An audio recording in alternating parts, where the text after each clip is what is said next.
Something was wrong with Billy John Petrovi. Part 1. Chapter 1. The Class That Year. If you told me zombies, apocalypses, or rabies could infect a small town so rapidly, I would have called you mad. If you told me that Billy was capable of the things he did, I would have called you insane. In the beginning, Billy was my best friend. He was all of our best friends. And those who knew Billy knew him to be the sweetest boy ever to have walked our green planet. Before the U.S. military shut down all access to Lake Freeburg, and before the United States President Donald Trump secretly quarantined this sundown town, our town was peaceful and nothing interesting ever happened. However, strange events would take place on the 51st state in the United States of America. You see, in 1949, the Illuminati, CDC, Center for Disease Control, the White House, and the Mormons all came together to create a state 12,000 miles from the shore of Newport News, Virginia. The only way to get to this state was with the Heliodyny rock, which was a rock of unknown origins that the United States had accidentally came across when they first officially explored Antarctica in 1845. All secrets hidden, and not even we knew of this, for our education taught us our state was all of America. Billy was the man I looked up to as his very steps commanded peace, love, and tranquility. So, seeing the downfall of the man I was in love with blew my mind. Seeing my best friend turn into the monster that created this madness of our town would traumatize me for life.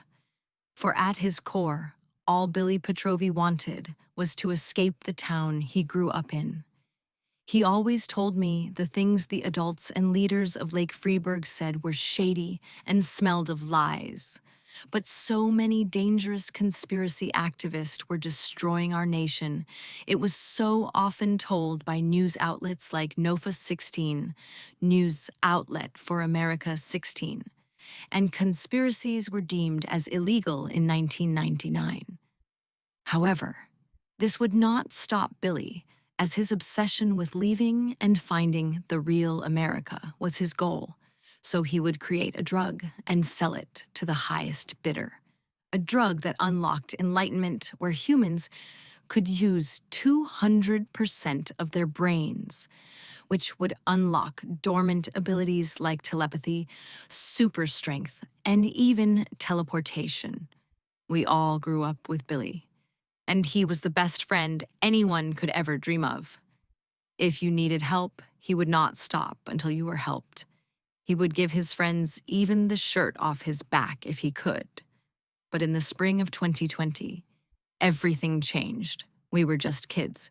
So who knew the consequences that Billy's experiment would unleash?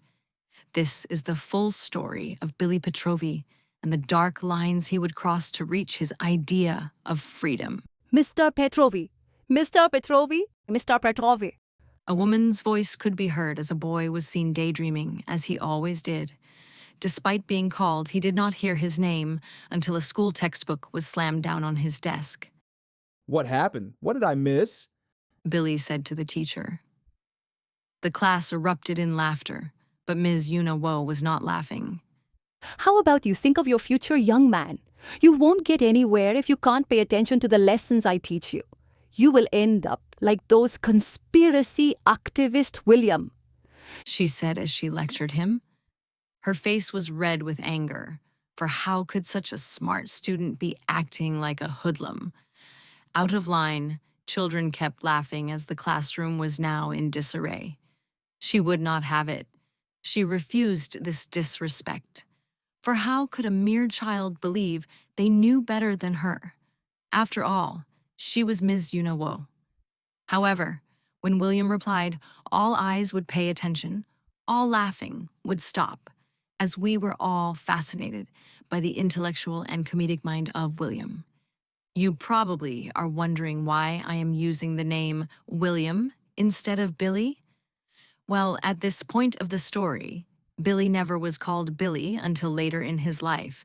It wasn't until he joined the 7th Wumon Apes that he used the name Billy.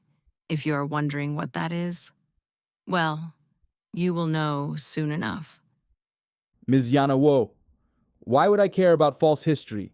You see, it says, the old America used to have 50 states, and somehow, what they did to fall as a society isn't in any books, as if it was erased by our so-called great nation. We are not free to speak as we like. If you speak your mind, someone will be offended like a child and demand you apologize. We are birds in a cage. You can't find anything other than the beginnings of America, but how did an entire country get wiped out? Not even by wars, but just vanish. There are so many sides to one story. How can we know that what these textbooks say is real? I'm sure if I told you that Cassie was a gorilla, you would need facts. Otherwise, you would not believe me. It's no different with history. You only talk about credible sources, but all the sources listed in school about the old America can't be found. I am seeking one thing, ma'am, freedom, the truth, and to help all citizens unlock true enlightenment through the powers all humans innately have, using 200% of our brains to destroy the mental limiters our bodies naturally put on us. You see, ma'am, it takes more than a pretty face to teach. It takes truth and relentless mental fortitude to teach not what the school principal says, but the history we all deserve to learn.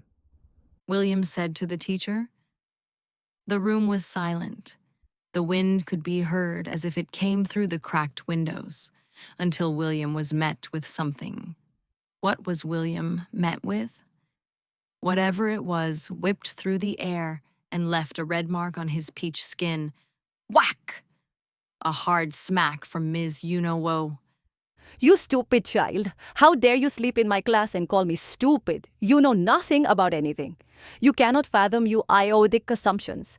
Maybe if you paid attention in school, you would know that it was famine that erased old America. You will be needed after class in my office, child.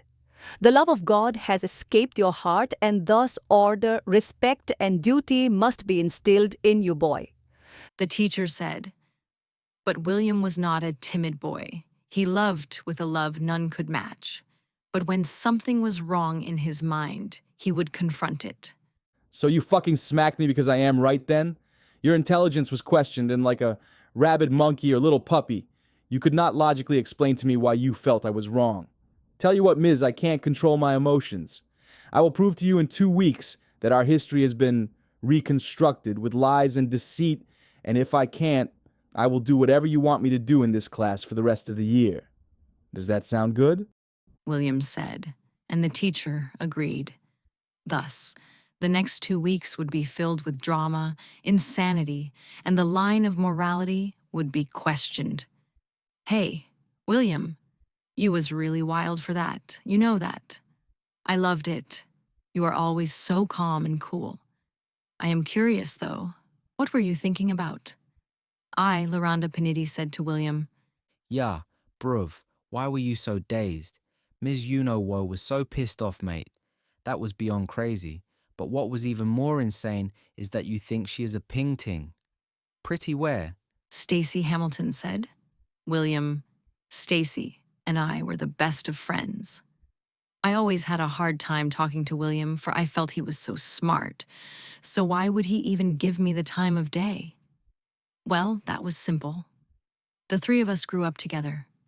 William said he had already started on a drug that could awaken the human body into enlightenment, and things would change for the worse when William tested the drug out on himself. He would do anything to win this bet. After some talking, we all agreed to meet up after school. But before then, William had to see Ms. You-Know in her office. He hugged me, Laranda, and wished Stacy the best. Then he ran off to see Ms. You-Know. On the surface, Ms. You-Know-Woe claimed to be a God-fearing woman, for this was a Catholic boarding school. But what she would do would not only anger William, but would force him to make a decision. For after her sin, who would believe him over her? She was loved by all the other faculty members, the principal, and the adults. William knocks on her door, and he is told to come in. Hello, Ms. You-Know-Woe. It's me, William Pretrovi. He said, and she smiled at him. I am so glad you could come so we can talk. I am so terribly sorry I slapped you. I have just been having the worst week. I should never have let my emotions get so out of control. Won't you please forgive Miss You-Know-Woe? She said, and William, being William, forgave her on the spot. But unbeknownst to him, she had set up a camera and pressed record after her apology. The young man would be trapped, blackmailed, and betrayed because despite all of this, Ms. Woe was his favorite teacher and one of the only other teachers that could challenge his way of thinking. To be honest, the air felt heavy as we trudged back to the dorms that day, for the unsettling absence weighing down our steps. Our friend, missing from our side. My mind raced, tangled in a web of unanswered questions. What had gone so terribly wrong? Why was Ms. You-Know-Woe so angry? Why on God's green planet did she slap William? He just challenged her not to be rude, but to seek more educational knowledge. What secrets had Ms. You-Know-Woe whispered to William in hushed tones? You see, as an entire class at the end, when William John Pretrovi had agreed to stopping in 2 weeks if he had lost the bet, she whispered something in his ear. What she whispered made his once beautiful smile disappear completely. I wondered and pondered why things turned out this way, and what on earth Ms. You-Know-Woe was even discussing with William. I am sure by this point you are too. The wind curled around us, as if it knew, for it carried the scent of possibility and unease. The afternoon was picturesque, almost haunting in its beauty, as if it knew we needed a distraction for this insane outcome after class with Ms. You-Know-Woe. Thus, we sank into the lounge area, our safe haven of distractions. We drifted between books, television, sports, and the rich aroma of coffee, as the sounds of happy chatter chimed and reverberated off the eardrums, giving the illusion of time speeding away. But time became a cruel trickster. 1 hour blurred into 3, and sleep clung to our weary eyes as the consumption of snacks, energy drinks, and caffeinated beverages soon laid claim to us when suddenly an abrupt sound snapped us back to reality. Footsteps hit the ground as the wind blew our way. A slow, deliberate approach from behind our chairs sent a chill up my spine, as if we were victims in a predator's radar. You know that dreadful feeling of someone watching you, but you are too afraid to see who or what is lurking behind you? That is exactly how I felt. Even though at first it was a beautiful afternoon, and we decided to wait in the lounge area for students. Now I was regretting this choice of venue for paranoia soon gripped at my heart. Yes, there were countless things here and lots to do, but now the words of my mother came ringing in my ears. Loranda, don't get in with bad influences, and when your body says run away from a situation, that is exactly what must be done, no matter how scared you are, she would often say. And now I saw the wisdom in my mother's words. William's voice finally broke the silence. Hey guys, sorry I took so long getting away from Ms. You-Know-Woe. I gotta say, she is an animated soul. We had an interesting conversation. I have to say, you guys look exhausted. I want to take a walk through the walking trails. His tone was flat, drained of its usual light-heartedness. Stacy stiffened beside me, his intuition sharpening. Something was wrong. He just knew it. You see, Stacy and William were inseparable and had been friends much longer than me and William. I wondered what had been said to shift his entire demeanor. His usual spark had dulled, replaced by a shadow of something graver, something more sinister, and something I was not used to seeing. In the following seconds, something William said gripped into my mind, as it was very unusual for him to speak like this. His next words sent a ripple of dread through me. There are things we need to talk about, but not here. Our friend said to us. We followed him, leaving Lake Freeburg, which was where the academy we all attended was located, as if pulled by an invisible force into the depths of the mountains beyond River Pleasant. All children who attended the academy came here from below the mountain at Havenburg City, which was where all the other citizens lived who were not attending Freeburg's Academy of America lived. We never encountered anything out of place here in the past, but that new eerie feeling gave me goosebumps to say the least. The place held a dark reputation, whispers of disappearances, violence, and the unknown. Strange occurrences took place in this area. The vanishing of people, the place of suicides, and the place for all things paranormal. Few dared venture here willingly, yet for us, it had always been an untouched mystery. But tonight felt different. The trees loomed around us, bending unnaturally, like twisted sentinels welcoming us into their grasp, like a child kidnapper screaming, "I have candies and sweet things for you all." Then at last, William stopped. His eyes carried the weight of something unspeakable. It did seem like we had been walking for hours, but still my heartbeat quickened with what William was about to tell us. It was here where the truth would be spoken. It was the moment he revealed the truth about Ms. You-Know-Woe. I wanted to laugh, to dismiss his words as wild fantasy. But deep down, I knew that William would not lie. I knew we were about to cross a threshold from which there was no return.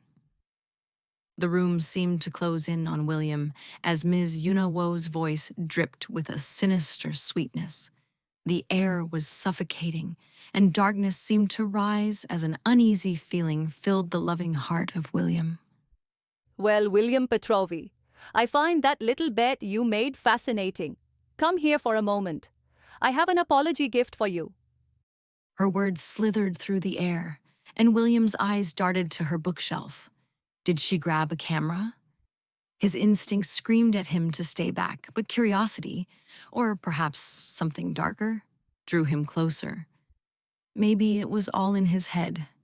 Yes, that had to be it. Ms. You-Know-Woe only wanted to see her students succeed. She was a good woman and loved all her students, even though she was tough on them all. As she got closer to the boy, she embraced him with a warm hug, her arms cold and unyielding, and before he could react, she pressed a kiss to his cheek. Suddenly, a blinding flash erupted, searing his vision, as if the devil was laughing at him himself, and in the chaos, they tumbled to the ground. What the hell was she doing? Sure, she was a pretty lady, but he did not think of her that way. But that mattered not, for a blinding flash hit his eyes, and soon the two fell down to the ground. When his sight returned, he found himself in a compromising position, his hand brushing against her chest as if he was groping her like a wild man. Panic surged through him, but before he could recoil, she pulled him closer, her lips meeting his in a calculated move. The camera's relentless flashes captured every damning angle. Her voice, now venomous, cut through his spiraling thoughts. Like a spider, William was ensnared in her deadly web, a very intellectually programmed woman, and like pieces on the board, our friend was just a pawn. Oh my, Mr. Pretrovi, now I have evidence of what you tried to do to me. Taking advantage of a woman of God is horrid, foul, and very sinful. If the Academy's board sees this, you'll be expelled without question. But if you follow my instructions in class, these will never see the light of day. How will you fare, child? Do you think your feeble mind can outwit me? Do you think God's mighty scholar can be undone by a peasant? You think your mind is capable of beating me? You are only a child. William left her office, defeated, his spirit fractured but not broken. She thought she had won, but he was already plotting. Those photos had to be destroyed, and he would find a way. He had a goal of getting those pictures and burning them. He knew that unless the experiment he had been brainstorming the past 3 months worked, he would forever be at the mercy of Ms. You-Know-Woe. This story blew my mind. How would we help our friend? Yet, as he recounted the story to us, his words sounded like desperation bled into anger. Maybe he always liked that fucking shithead teacher, Ms. Woe. It was disgusting, for it was apparent to me he would do anything to sleep with her. And here I was, fucking worried for nothing. Not thinking about what I was saying, I blurted out, "I doubt that even happened, William. If you are trying to scare us, then good job it worked. You think we are stupid. You always liked her and are making up lies to try to make what you did okay. It isn't okay." However, I was only met with William shouting angrily, Oh, so you think I'm fucking lying? When did you ever know me to lie? Of course, you think that way and you're supposed to be my friend. Typical female, never believing shit but expect a man to instantly believe you. Maybe it's your jealousy, maybe you wish I'd touched you in that way. You know what? Fuck you. I would believe you if you were in my shoes and would even give you the clothes off my back. he roared, his voice cracking with fury, rage, and disappointment. For some reason, this made me mad, furious even. He had called me out on my bullshit, and it was true, but anger makes humans oftentimes incapable of seeing truth. His words stung, but my own frustration boiled over. I shot back, mocking him, and the tension between us threatened to erupt. I told William that he already seemingly took off his clothes, and it was for Ms. Yuna Woe. I called him a man's slut and laughed at him until Stacy intervened, his voice a fragile thread holding us together. Stacy did not want friends arguing. Stacy told William it was all a misunderstanding, so we apologized. And it was here that William told us that he needed help with the project he was working on. He called it Project Pretrovi 5 or PP5. His project, Project Pretrovi 5, was his only hope. And soon, William's experiment became our shared burden, a Pandora's box we were too naive to leave unopened. We didn't understand the forces we were tampering with, spirits, science, DNA, all colliding in a volatile mix. Maybe we were just kids who did not understand that messing with spirits, science, and DNA would alter not only our friendships forever, but the world. Class that year was insane, but it all started on March 22nd, 2020. As the months passed, William changed. The experiment consumed him, twisting his mind and body into something monstrous. He would be void of love, and we did not see it until much later in life. He became a tyrant, a monster, and a demon. His newfound power was a parasite, spreading its influence like a plague. The world began to crumble, and we were left with an impossible choice: stand by our friend or abandon him to the darkness he had unleashed. My name is Loranda Panidi, and this is the story of how Billy Petrovoni became a demon, and how we became his unwitting accomplices. Chapter 2: The Darkest American Night. The room was silent, thick with anticipation. After some time had passed, which seemed like a lifetime, he reached into his bag, fingers steady but slow, as if aware that every motion held the weight of something far greater than mere curiosity. One by one, he pulled out items, each more cryptic, mysterious, and holding darker origins than the last. We watched, breathlessly, trying to make sense of what lay before us. Intricate mechanisms, etched metal, swirling energy sealed within glass. A purple and orange metallic structure encased the box-like case. I cannot lie, it looked so beautiful, as if it captivated us, lured us to its beauty. But the sense of fear loomed the air at the same time. In the dim glow of the overhead light that Stacy was holding so the three of us could see, William revealed it.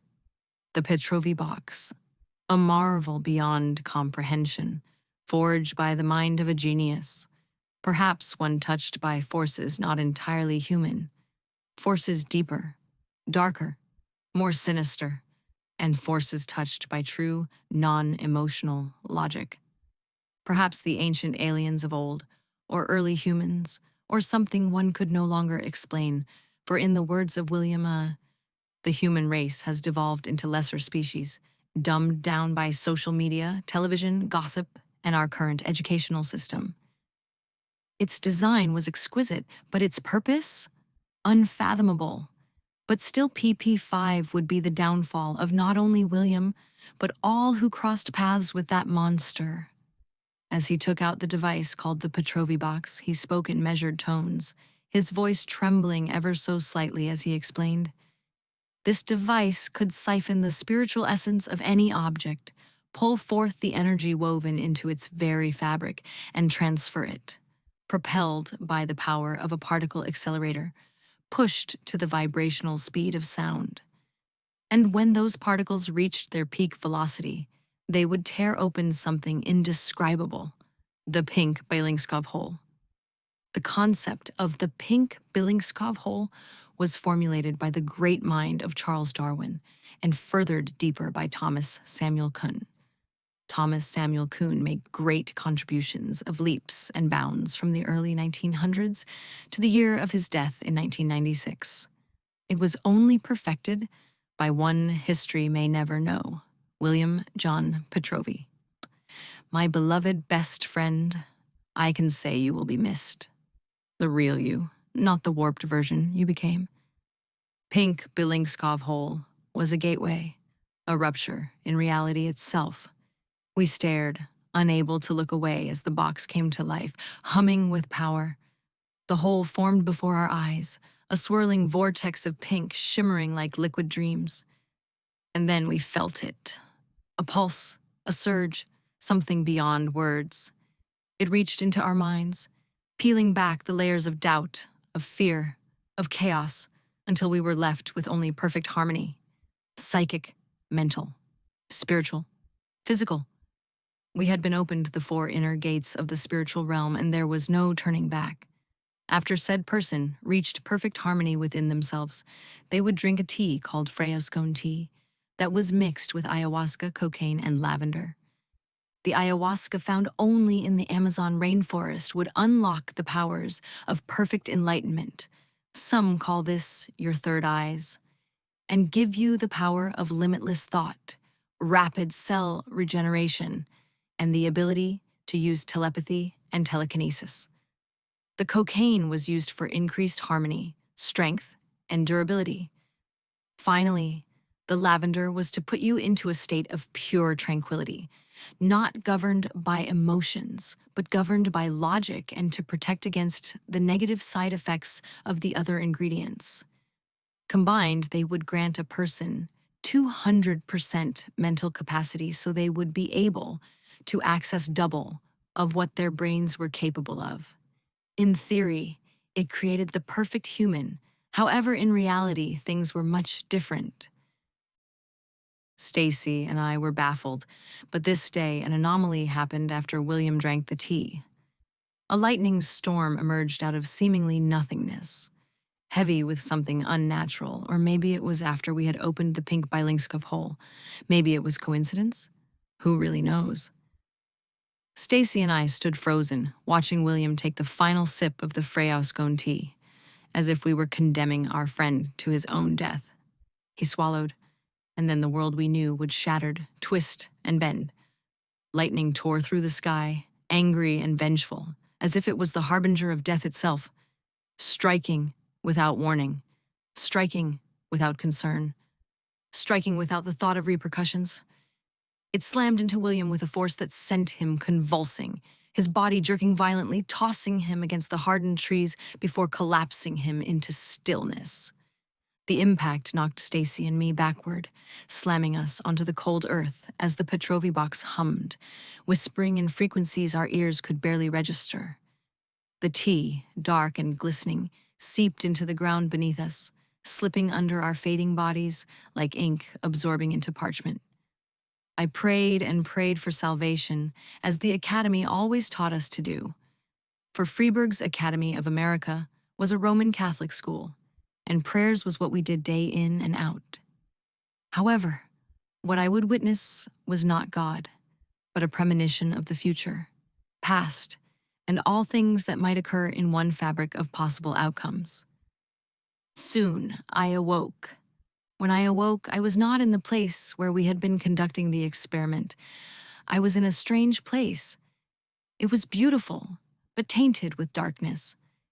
The sky was a beautiful white and blue. Underneath me was a pathway made of glass. But gazing forward, I saw a massive tree with rope tied about and people dangling from their necks. It was my mother, classmates, and Stacy. Kneeling on the ground was William with his back turned. Hello? Oh, William? Is that you? Please turn around and tell me what is going on. As he turned around slowly, I saw blood on his shirt, and he was eating something as he smiled that sinister smile.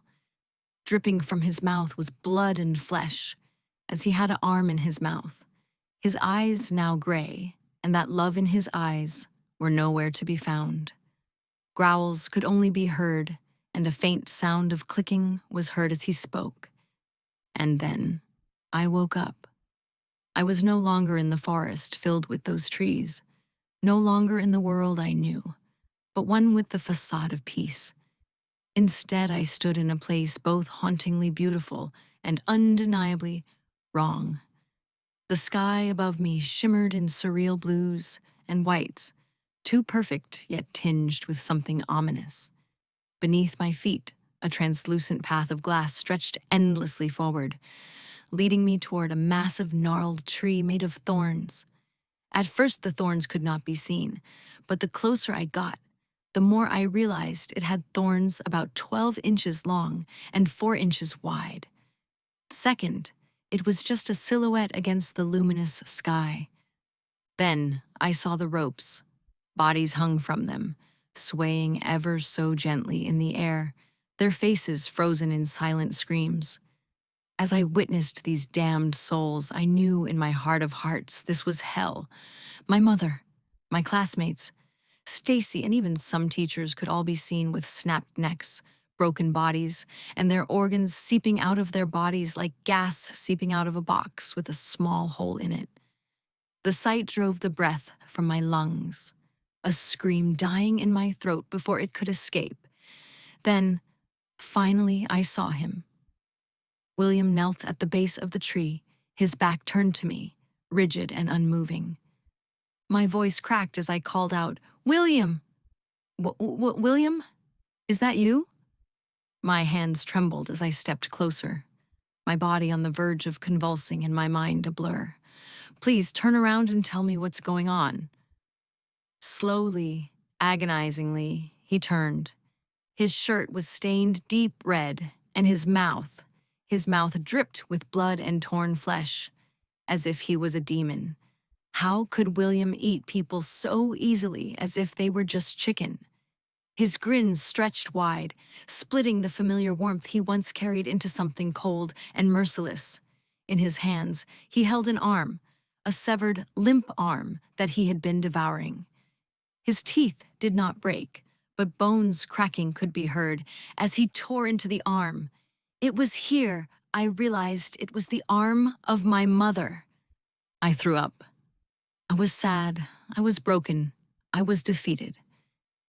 His eyes, once filled with love and life, were now gray, empty, hollow. He was no longer William. A guttural growl rumbled from his chest, reverberating through the air.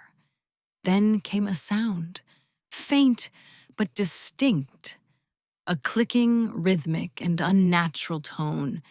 And as he spoke, that terrible sound grew louder. I fucking hate you, Loranda. You thought I could not reach godhood. Now the pitiful love we shared in our hearts has been snuffed out. I can't believe I ever dated a weak-spined bitch like you. You're a coward, and you're the real reason Stacy died. I can never forgive you. When your friends needed you, you abandoned us. You ran to Ms. Unawo, even after knowing she tried to brainwash and blackmail me. Just like her, I will send you to the center circle. The 7th Wuman apes took me in as family after the death of Stacy. You are a parasite, but no longer am I weak and timid, but I have attained godhood. You will look for a slither of hope that you can still reclaim the love I once had in my heart for you, but it has long since been eroded by the lies of you. Here you will die. Here you will cry, but not even God hears the cries of the forever damned. Know that even with your betrayal, I still want the best for you, which is Suddenly, I awoke from the seeming nightmare. I was in the hospital. What was William about to say? What the hell just happened? In the words of Stacy, he had dragged the both of us back down to where he could call for help 3 miles from where we were. He said William was strange and the doctors had sedated him. He also told me he had a nightmare almost identical to the one I had. Maybe William had the same one? The academy was notified, and after our recovery, we were driven back to the academy. However, William's first day back would turn the heads of students, friends, and teachers alike. It wasn't that type of difference you knew right away. It was so subtle that not even his close friends realized what he was becoming until it was too late. Chapter 3: Puberty and the Outcome It Brought. The nightmare refused to let me go. Like the grip of fate, it held me tight like a mother's embrace that it forced and reminded me that it had control over my life. So, who wouldn't be haunted, scared, afraid, and go a little mad by just the notion of this nightmare, which reoccurred time and time again? It lingers in my bones, in the beads of sweat that soak my sheets each night, in the terror that seizes me when my eyes snap open in the suffocating darkness. Even to this day, I can't lie that I was baffled by the nightmare that took place in woods outside of the academy.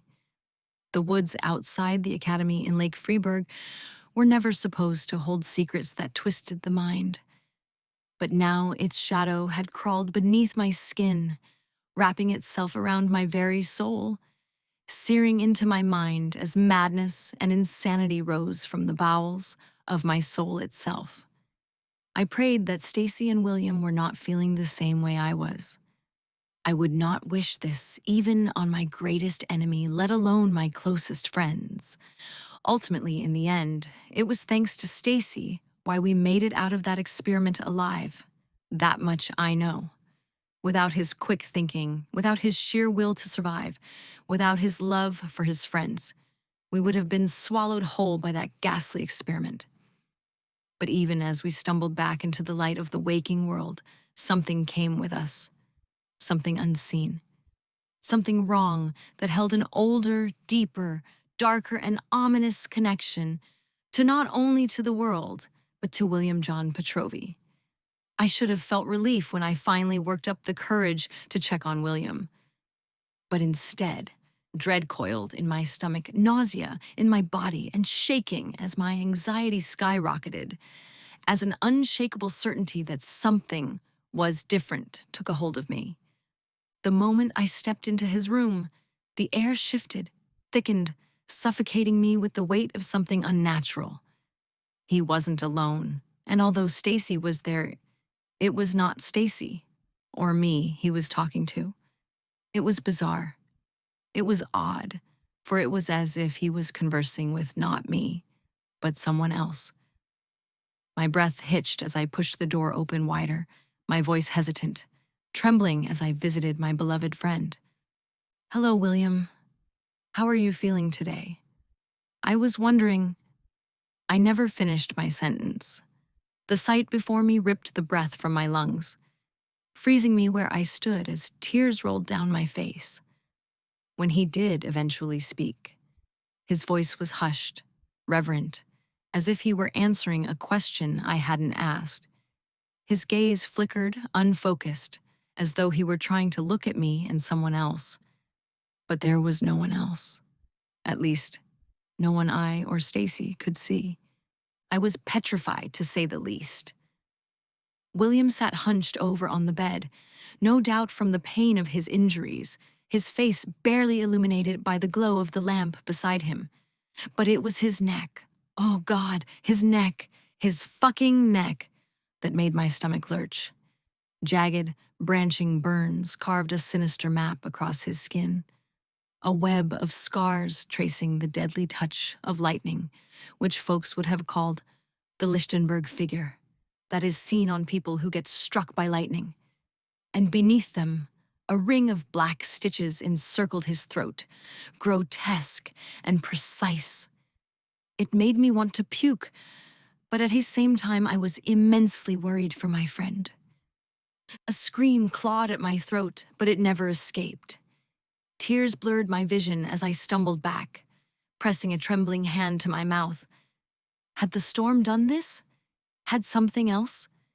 Why was my memory of the events before that nightmare began so blurry? William turned his head slowly, too slowly, his lips curling into a strained attempt at a smile. His eyes gleamed with something foreign, something unholy, and no doubt the teachers in here would have forced a holy prayer, blessed by holy water, and God if they witnessed the smile I did. What? You don't like my new look, Loranda? His voice was forced, as if he were pushing words past something that didn't want them to come out. I think it looks pretty cool. Everyone needs a battle mark, right? His grin stretched, unnatural, eerie, demonic, and dark. Larina Dora Panidi. William said as he glared at me. My blood turned to ice. The name my mother only called me. Nobody ever called me that even after the countless times I would tell them. So I told everyone my name was Loranda. How did he remember? But before I could utter a word out loud, before I could even think, the whispering started. Soft, deliberate. Not from him, but at the same time, from him, from within. Not from me, from the abyss of madness. My heart thundered in my chest, a frantic drumbeat of disbelief and exhilaration. William remembered my name. Not just the name I used every day, not the name everyone else defaulted to, but the name my mother called me, the name I had whispered to him once, long ago, when it was just the both of us walking down the trail of the snowy, wintry, beautiful garden last winter. Most people forget things I tell them. They always forget. But he hadn't. William had always been different, ever since we were young children. Sure, he and Stacy had a longer friendship, but I felt that what we shared was special, and leaning more into a romantic shape as I told him things I did not even share with Stacy. William was sharp and calculated. William was strange, and that made him amazing. William was wonderful and my peace. He was the man I loved with all of my heart, soul, and body. But I never did manage to confess my love for him in those days.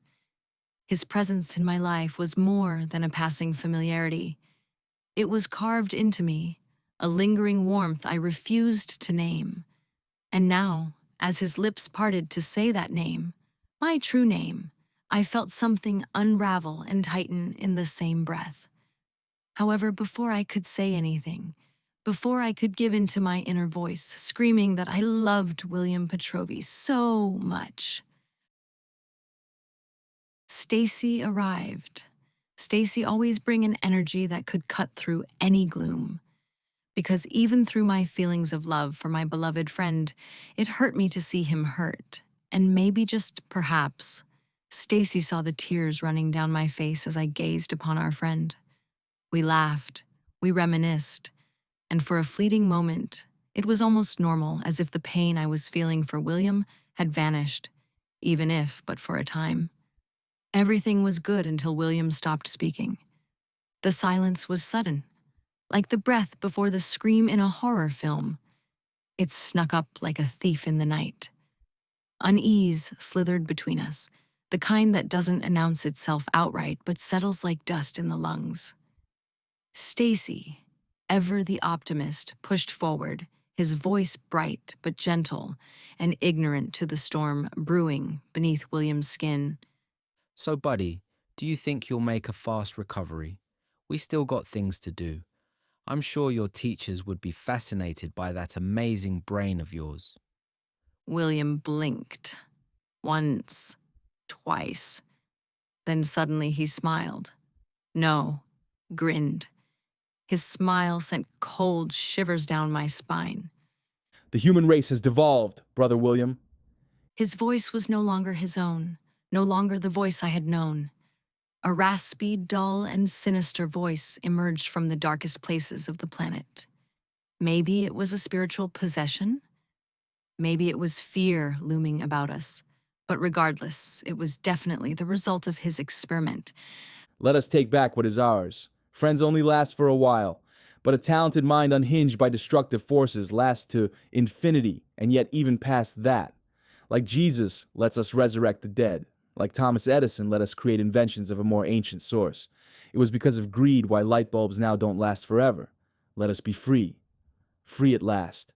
Free at last. Thank God, Almighty, I am free at last. His head tilted. His grin stretched wider. Too wide. Don't you see that magnificent tree? It was here the weak died, the ones that showed no promise, so they were hung and eaten. Mothers crying for their babies, but their screams are for naught, for the damned cannot hear. As the lightning struck his mind, he knew he was a free enslaved bird, no longer shackled down by the weakness of the heart, but free by the power of his mind. My breath stilled. My motion froze, stuck somewhere between terror and a fearful laugh I couldn't let loose. Stacy's hand brushed mine, unintentional, desperate. We were frozen in that moment, anchored by some instinct that told us not to move. William's eyes gleamed, feverish. Oh, Stacy Hamilton and Larinadora Panidi, you are shackled. The caged bird does not sing. The dead frog does not croak. The chained man is never free. He leaned forward, voice dipping into something almost playful, almost mocking. Thus, you must break free. A shudder tore through me, a cold, searing wave that dragged with it the weight of memory. The weight of that day. The day we first saw them. The day the visions of death first came to us. And somehow, I knew, William saw them too. Or worse. William brought them back. William was a cancer to the planet in the end, and I wish I had known what to do before we had lost so much. The transition from hospital walls to classroom desks should have felt like a relief, a return to normalcy. But normal no longer existed. Not for William, not for any of us. For when his demeanor changed, so did everything around him. What exactly happened that day? What happened to William? Only God may ever know. He had been different since the moment he woke up from the experiment. And after the accident, his words tangled in riddles and restless proclamations. Riddles and mysteries were the name of the game. That day, in his hospital bed, his mouth had moved faster than his thoughts, an unhinged ramble that chilled me to my core. I see the future. He murmured, his voice trembling with something I couldn't understand. What do you mean, Brother William?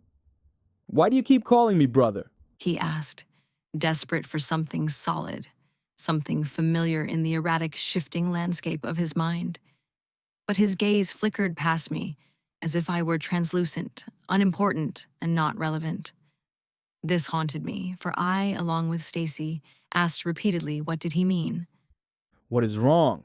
Everything. I crave meat, maybe some steak. What time did Stacy promise he would let you talk about the beach? The questions came at random, like a puzzle with no edges, no solution. And then, Who was the man that had no nose, a frog tongue, a baseball cap, ripped jeans, green shirt, and ears that had been partially torn off? He croaks, he laughs, he does not want any to survive. my spine locked in place as the shirt I was wearing was soaked. How much fear could I take? I might have even felt a trickle of pee leak out of me. I could not do this. I wanted to go back in time and never witness this experiment.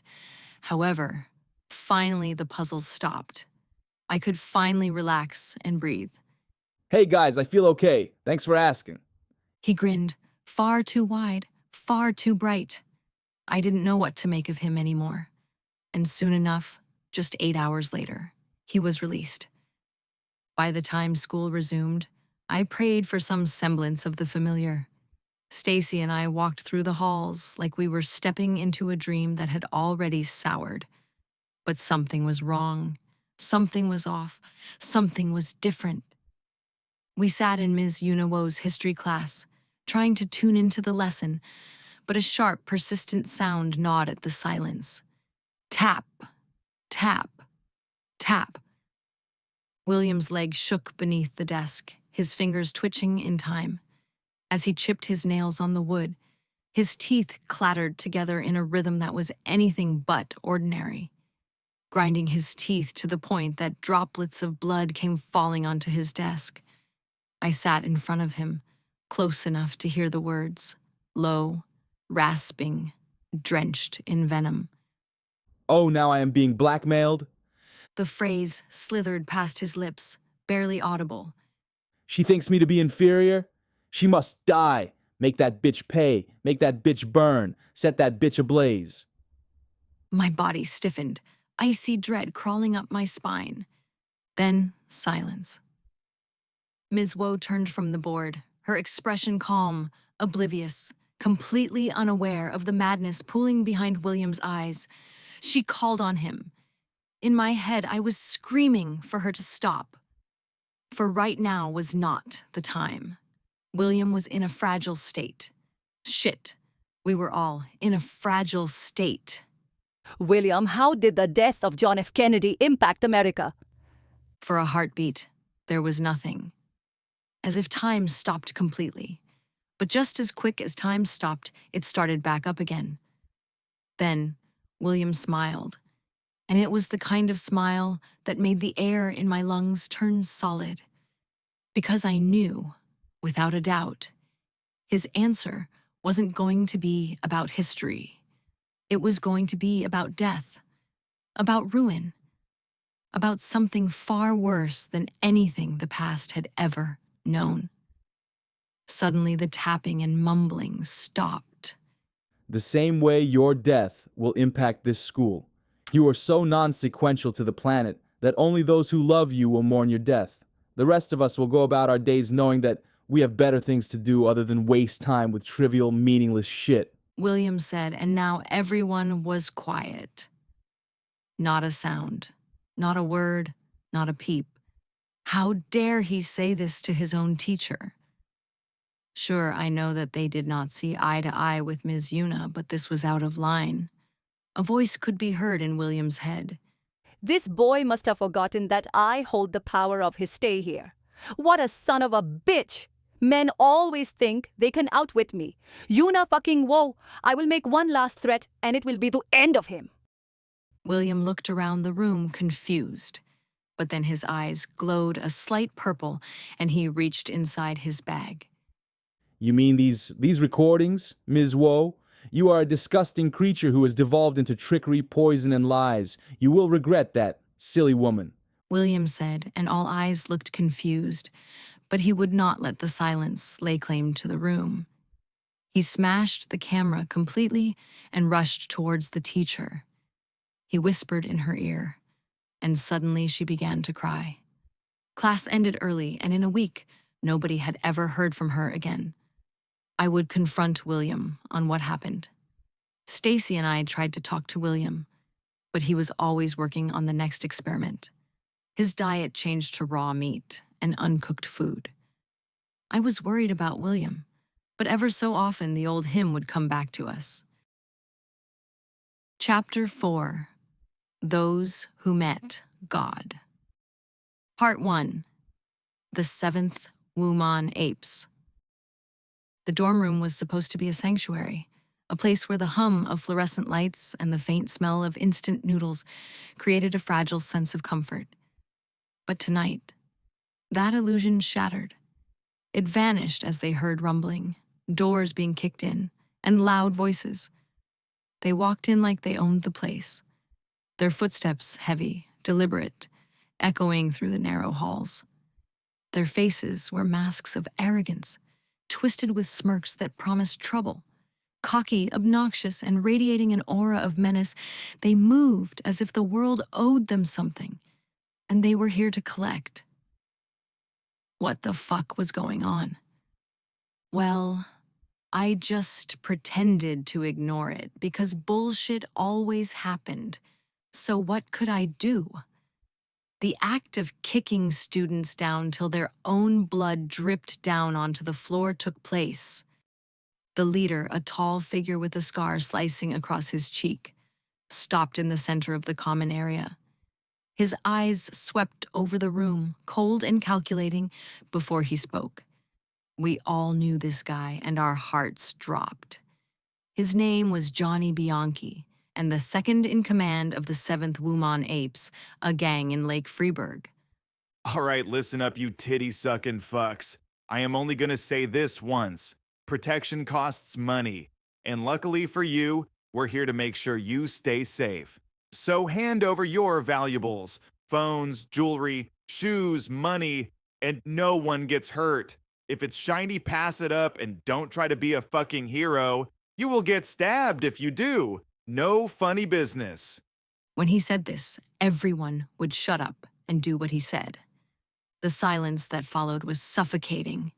Fear hung in the air like smoke, choking the students who sat frozen in their seats.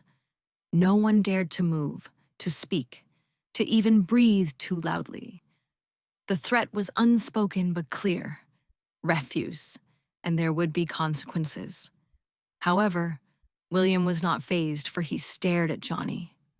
Oh no, I knew that look on William's face. He refused to sit back and let the innocent be taken advantage of. At his core, he was a sucker for saving those who needed to be saved. It was not right. Thus, one by one, trembling hands reached for wallets, phones, jewelry, anything of value. The leader's lackeys snatched the items greedily, their laughter sharp and cruel as they pocketed their loot. Oh, did mommy buy you this phone, sweetheart? Fuck your mother. Stupid bitch. A boy said to a girl as he spat in her face. The sound of zippers closing and coins clinking was deafening in the oppressive quiet.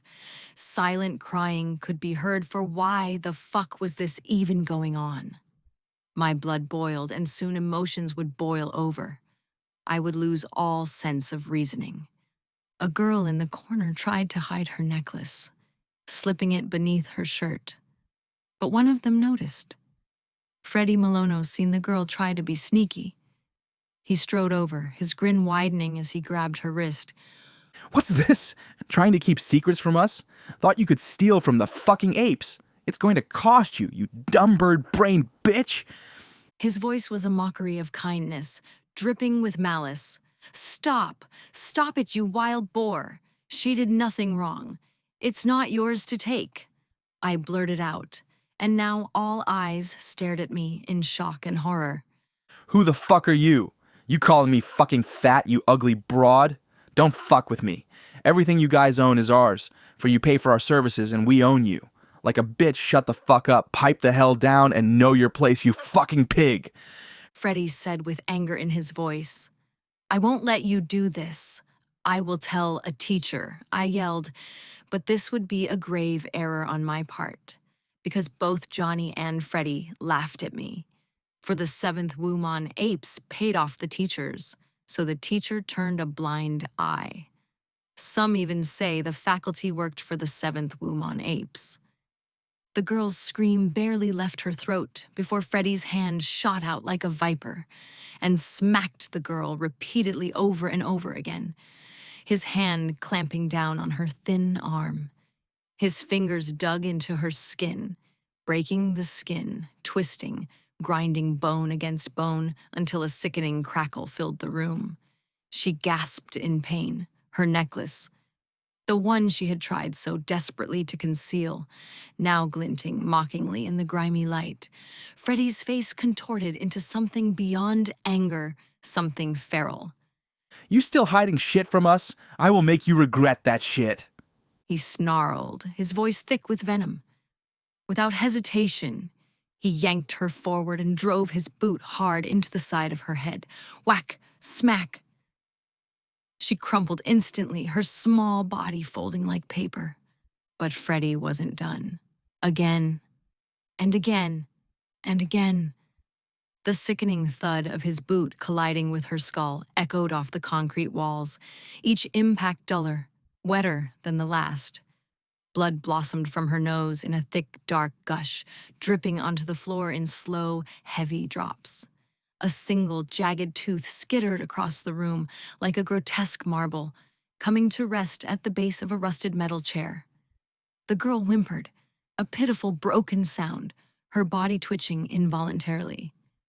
Her wide, tear-glazed eyes darted around the room, pleading silently, begging for someone to intervene. But no one moved. The other kids, the ones who had once cried and begged just like her, now stared blankly, dead-eyed, hollow. Some shifted uncomfortably, but most simply watched. Expressions carved from stone, lips pressed into hard, thin lines. Their silence wasn't loyalty. It was fear, calcified over time into an unbreakable wall. I found courage, although the events left me shaking. I was ignored again and again. Time, over and over, they ignored me. It was then I rushed Freddie, scratching his eyes, biting his arms and kicking his legs. Like a feral animal, a rabid pet, a madman, I attacked that son of a bitch. "Stop it," I said, barely a whisper at first. Then louder. "Freddie, stop. Fucking stop." However, I was met with a gun pointed to my head. My heart dropped. It was Johnny. Johnny chuckled, a deep, guttural noise that seemed to reverberate through the floor itself. He stepped forward, his shadow falling across me like a black curtain. See, this is why you need to do what the fuck we tell you too, sweetheart. Johnny said, his mouth curling into a sneer. His teeth were sharp, gold, unnatural. Without protection, you're just prey. And trust me, little girlie, there are worse things out there than us, like a bullet-filled corpse. He leaned in closer, his breath hot and sour on my face. Don't be a fucking hero. Someone else laughed, a dry, cracked sound, and then another, until the room was filled with a chorus of mockery that made my stomach turn. I felt the heat of my own fear rising, a bitter taste flooding my mouth. I wanted to run, to scream, to shove Freddie off her and drag her out of that nightmare, but my legs had locked up, rooted to the spot by terror. However, someone got up, walked over to us, and soon Freddie's arm bent unnaturally as blood came shooting out of his eyes. What the fuck? What the actual fuck? Oh my god, man. It was William. Protection my ass. You need to leave Johnny Bianchi before I kill Freddie Malono. I have no problem breaking his other arm till he is a boneless fuck. Johnny asked how the fuck William did that. However, his question was never answered. Johnny fell backwards to the ground and started screaming. What happened to your fucking eyes? Get away. What the fuck do you want? He asked William. William said he wanted to speak to their leader and for all of them never to bother this dorm when he came in.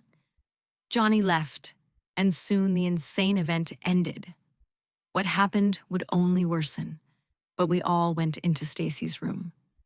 It was there we would try to reason with William, but he said, for the experiment, human DNA would need to be consumed. He talked about how he was always starving, and a strange voice would talk to him. I wish I had taken the time to hear William out. Soon William would seek out Bianca Bonetti, the leader of the 7th Woman Apes. Part 2. The Betrayal. For some, William John Pretrovi was a local hero, for he was the only one capable of standing up to Johnny and Freddie, but his act of heroism would lead to serious consequences. These consequences would have a ripple effect on our once quiet academy. We made sure everyone was okay, but they needed to rest. Stacy, William, and I went to Stacy's room. We relaxed, ate some ramen noodles, and drank some grape soda. It was bone-chilling to know that we had encountered the infamous 7th Woman Ape Gang. After an eventful night, I walked home, but my night would just get worse. If I had known that Johnny and Freddie would retaliate, I would never have gone home alone. The walk home was quiet, for it was late, and it was Friday night. I was smiling, thinking to myself how amazing William was. Sure, we had our disagreements, but at his core, he was the man I loved. I did not notice the footsteps behind me. Suddenly, I felt a pebble hit the back of my hoodie, and when I turned around, I saw a bat swinging at my head. Whack! When I awoke, I was hanging by rope from the ceiling as I was dangling. Rope tied around my wrists. Blood stung my eyeballs. I was greeted by dark figures, and who could it be? The figure in the middle introduced itself as Bianca Bonetti. The two others were Johnny Bianchi and Freddie Malono. However, there was a final figure that felt familiar. Bianca introduced him. No wonder these gangsters found me out so easily. How the fuck could this happen?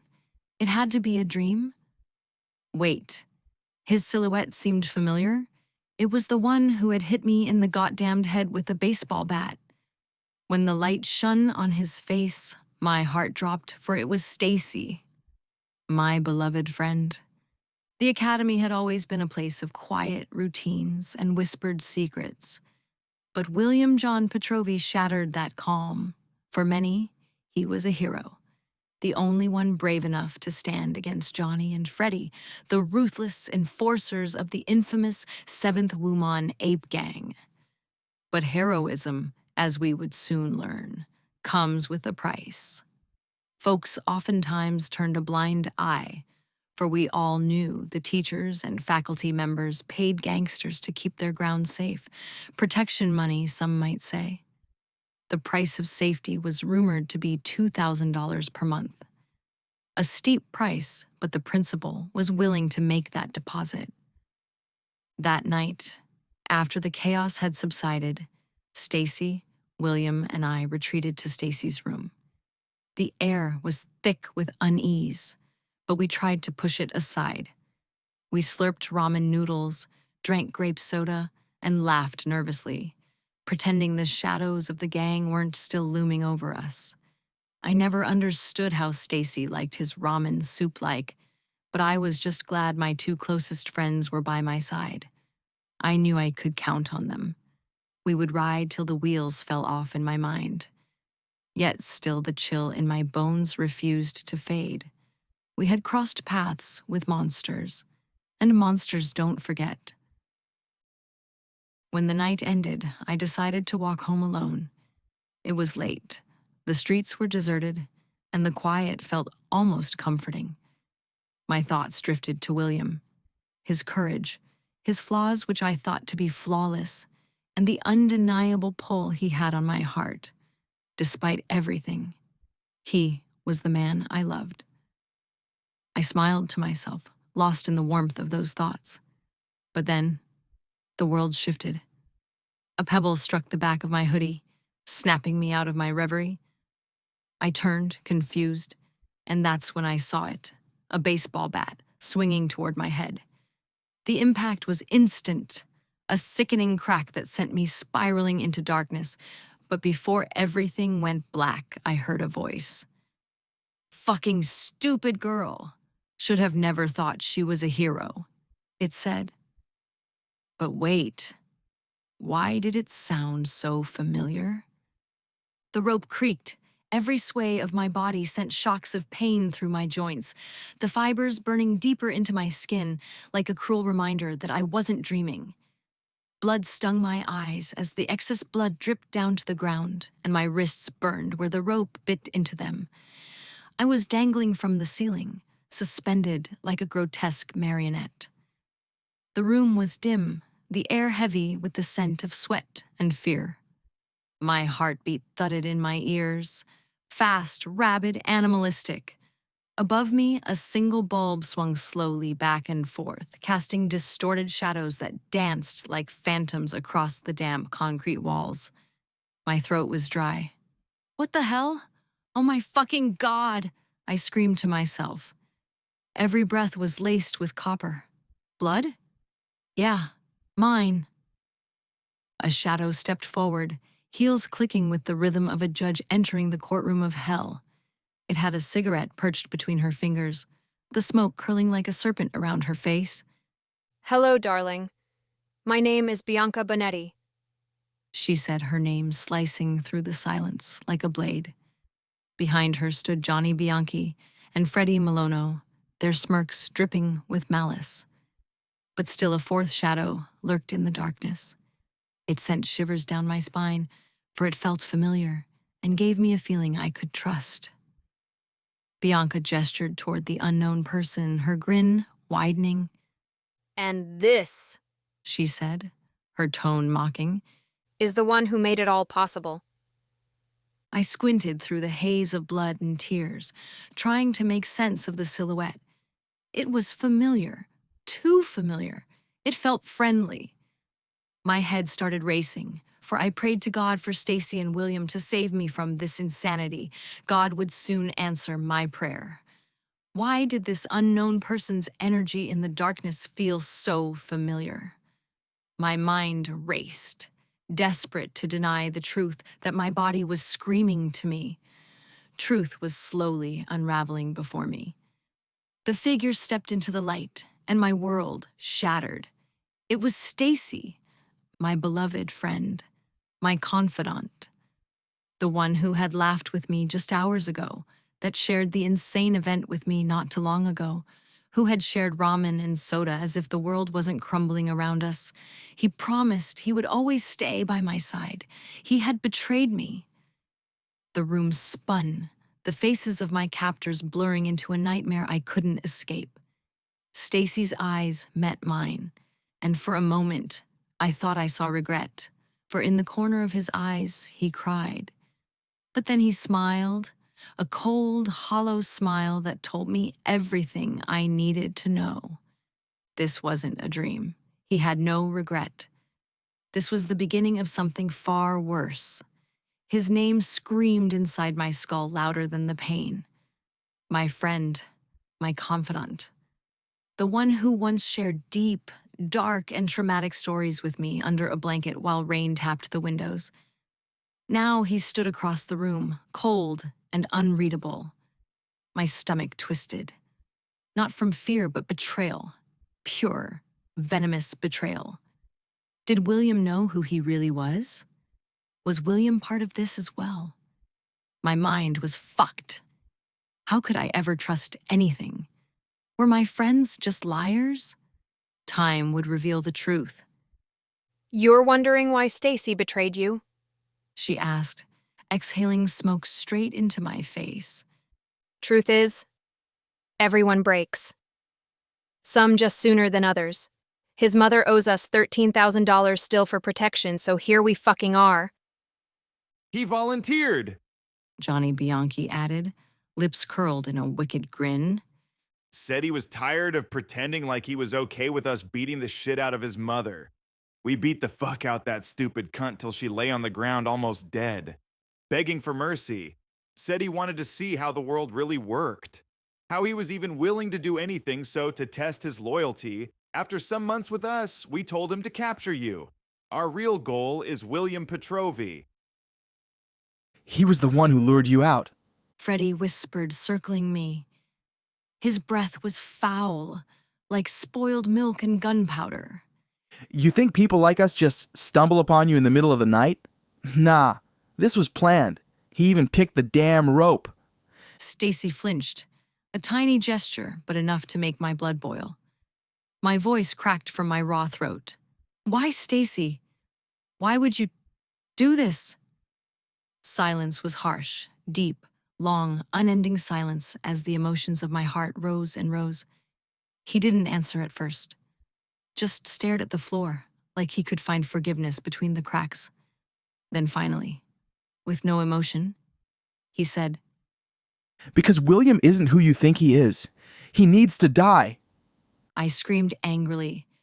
What the hell does that? Bianca cut in. You think he's a hero, but heroes get people killed.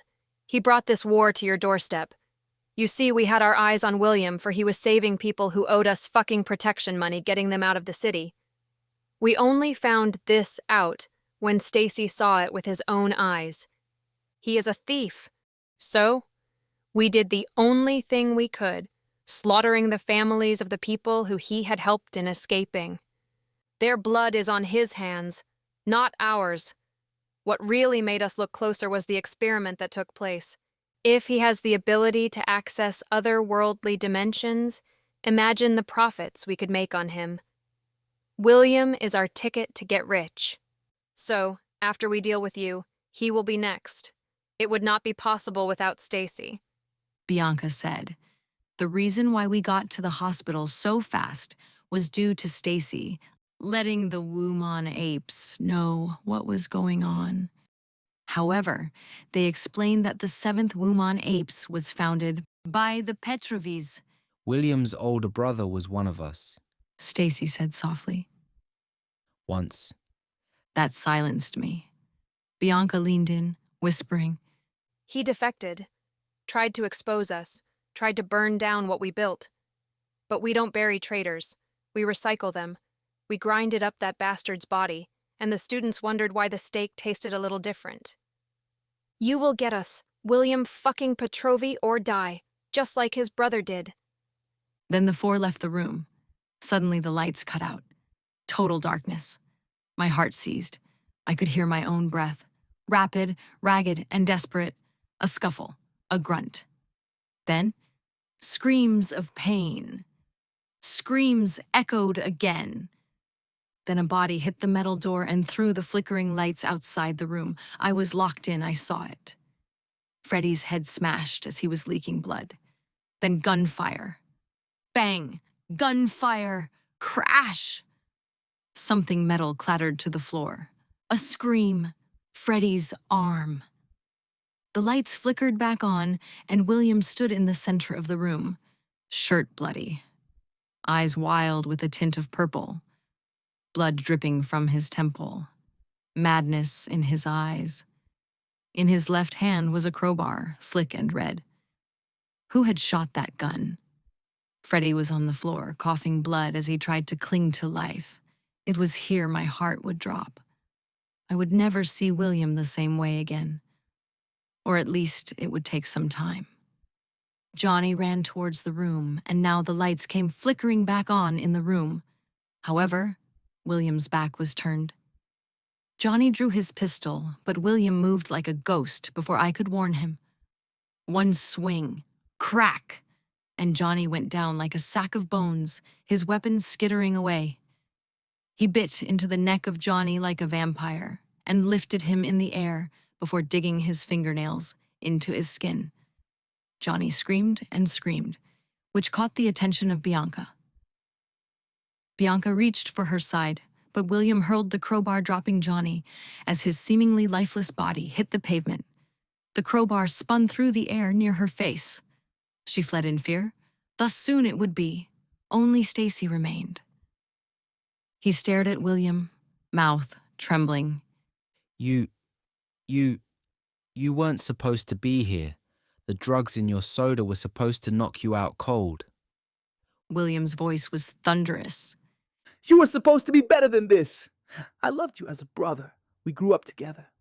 If your mom needed help, all you had to do was ask Stacy. Your captors are no longer here. Why is Loranda still tied up like an animal? Then his eyes met mine, and in one quick movement, he was at my side, cutting the ropes. My body fell into his arms, numb, broken, but alive. Come on, my lovely friend, He whispered. We don't have much time. We cannot trust this son of a bitch who is so quick to turn on his friends. We fled the warehouse of my imprisonment. Sirens wailed in the distance, no doubt because of all the gunshot sounds someone had called into the police.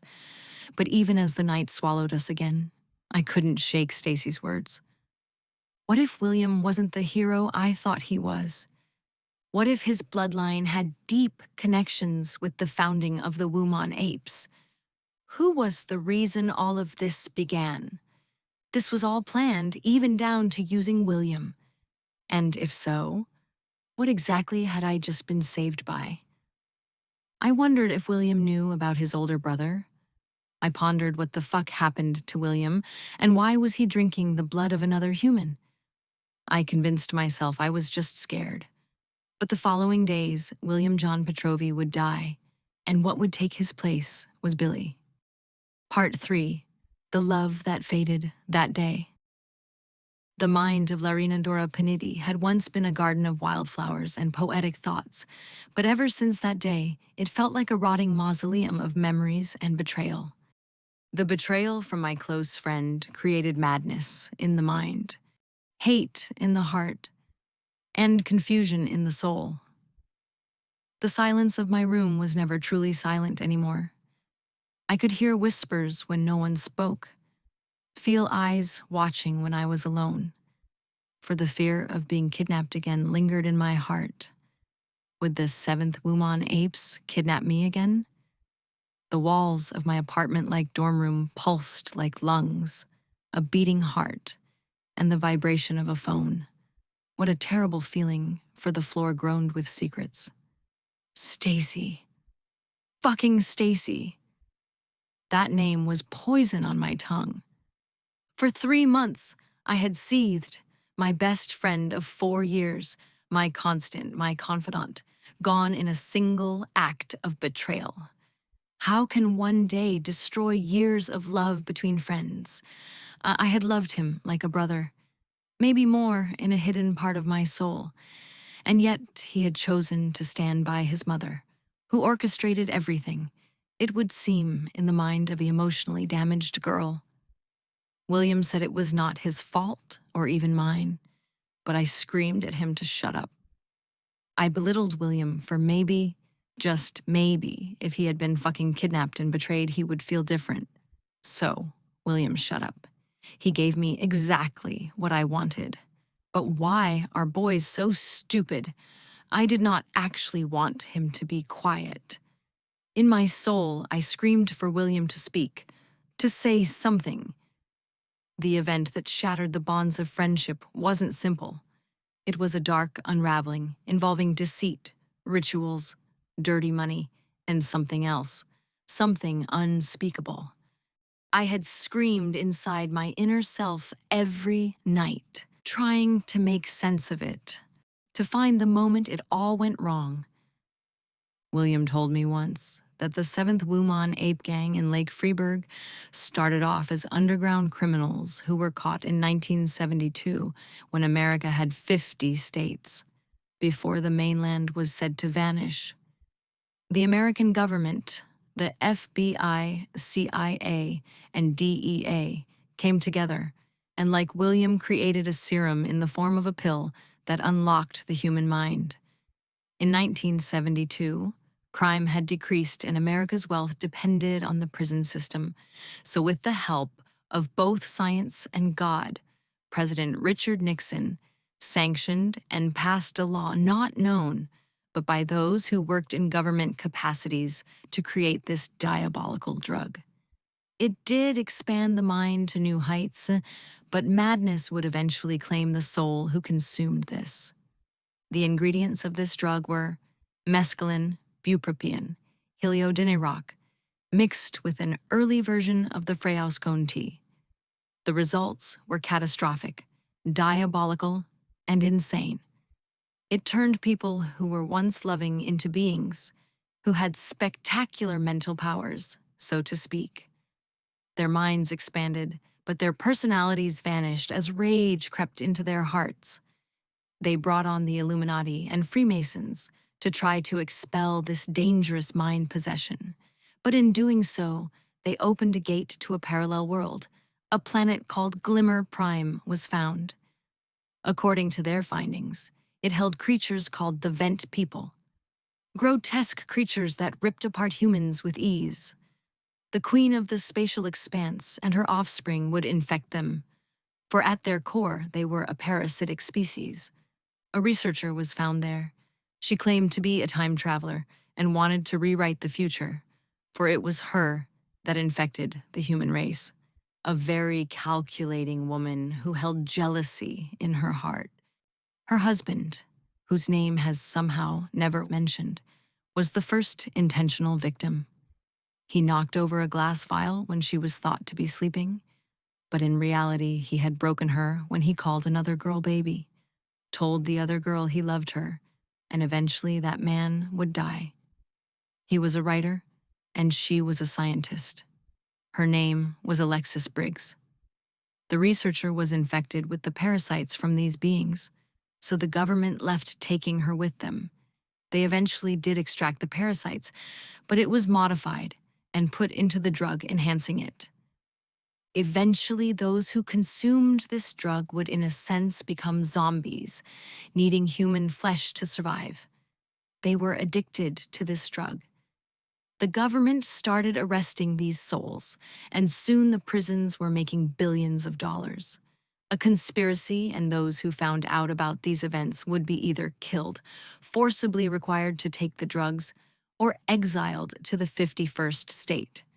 It was a terrible thought, but still scary nonetheless. How did William even know about this? He picked up a hidden frequency one day and searched the hidden world of the dark web and eventually found it out. William had come into her life like a slow-burning match, awkward, intense, and filled with eerie fascination. At first, he was just the weird guy who read from tattered notebooks in corners, mumbling to himself about rifts, conspiracies, hidden truths, and government hidden frequencies. But after the fallout with Stacy, William was there. Always. He brought me coffee in the mornings.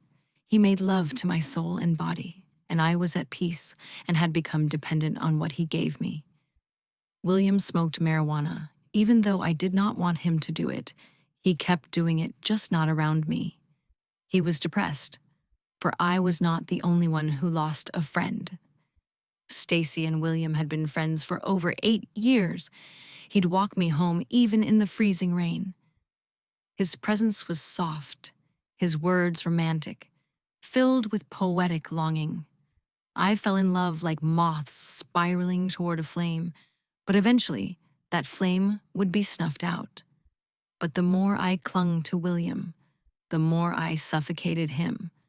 I never let him talk about the experiment, about the time he had gone missing earlier in the year and returned. Changed. He needed time to deal with his changes after the experiment, but I refused him that. It was all about what I needed, when I needed it, and how I needed it. He tried to open up once, said something about a mirror dimension where your shadows whisper truths, where darkness lives, and where God was dead. But I had rolled my eyes and dismissed him. I dismissed his pain, for I feared it, and deep inside, I still didn't trust him. How could I not trust my own boyfriend? Well, I whispered to myself that if Stacy betrayed me, why wouldn't William? I nagged. I ridiculed him. I twisted his kindness into weakness, calling him obsessed, calling his thoughts sick, calling him a weak-minded child.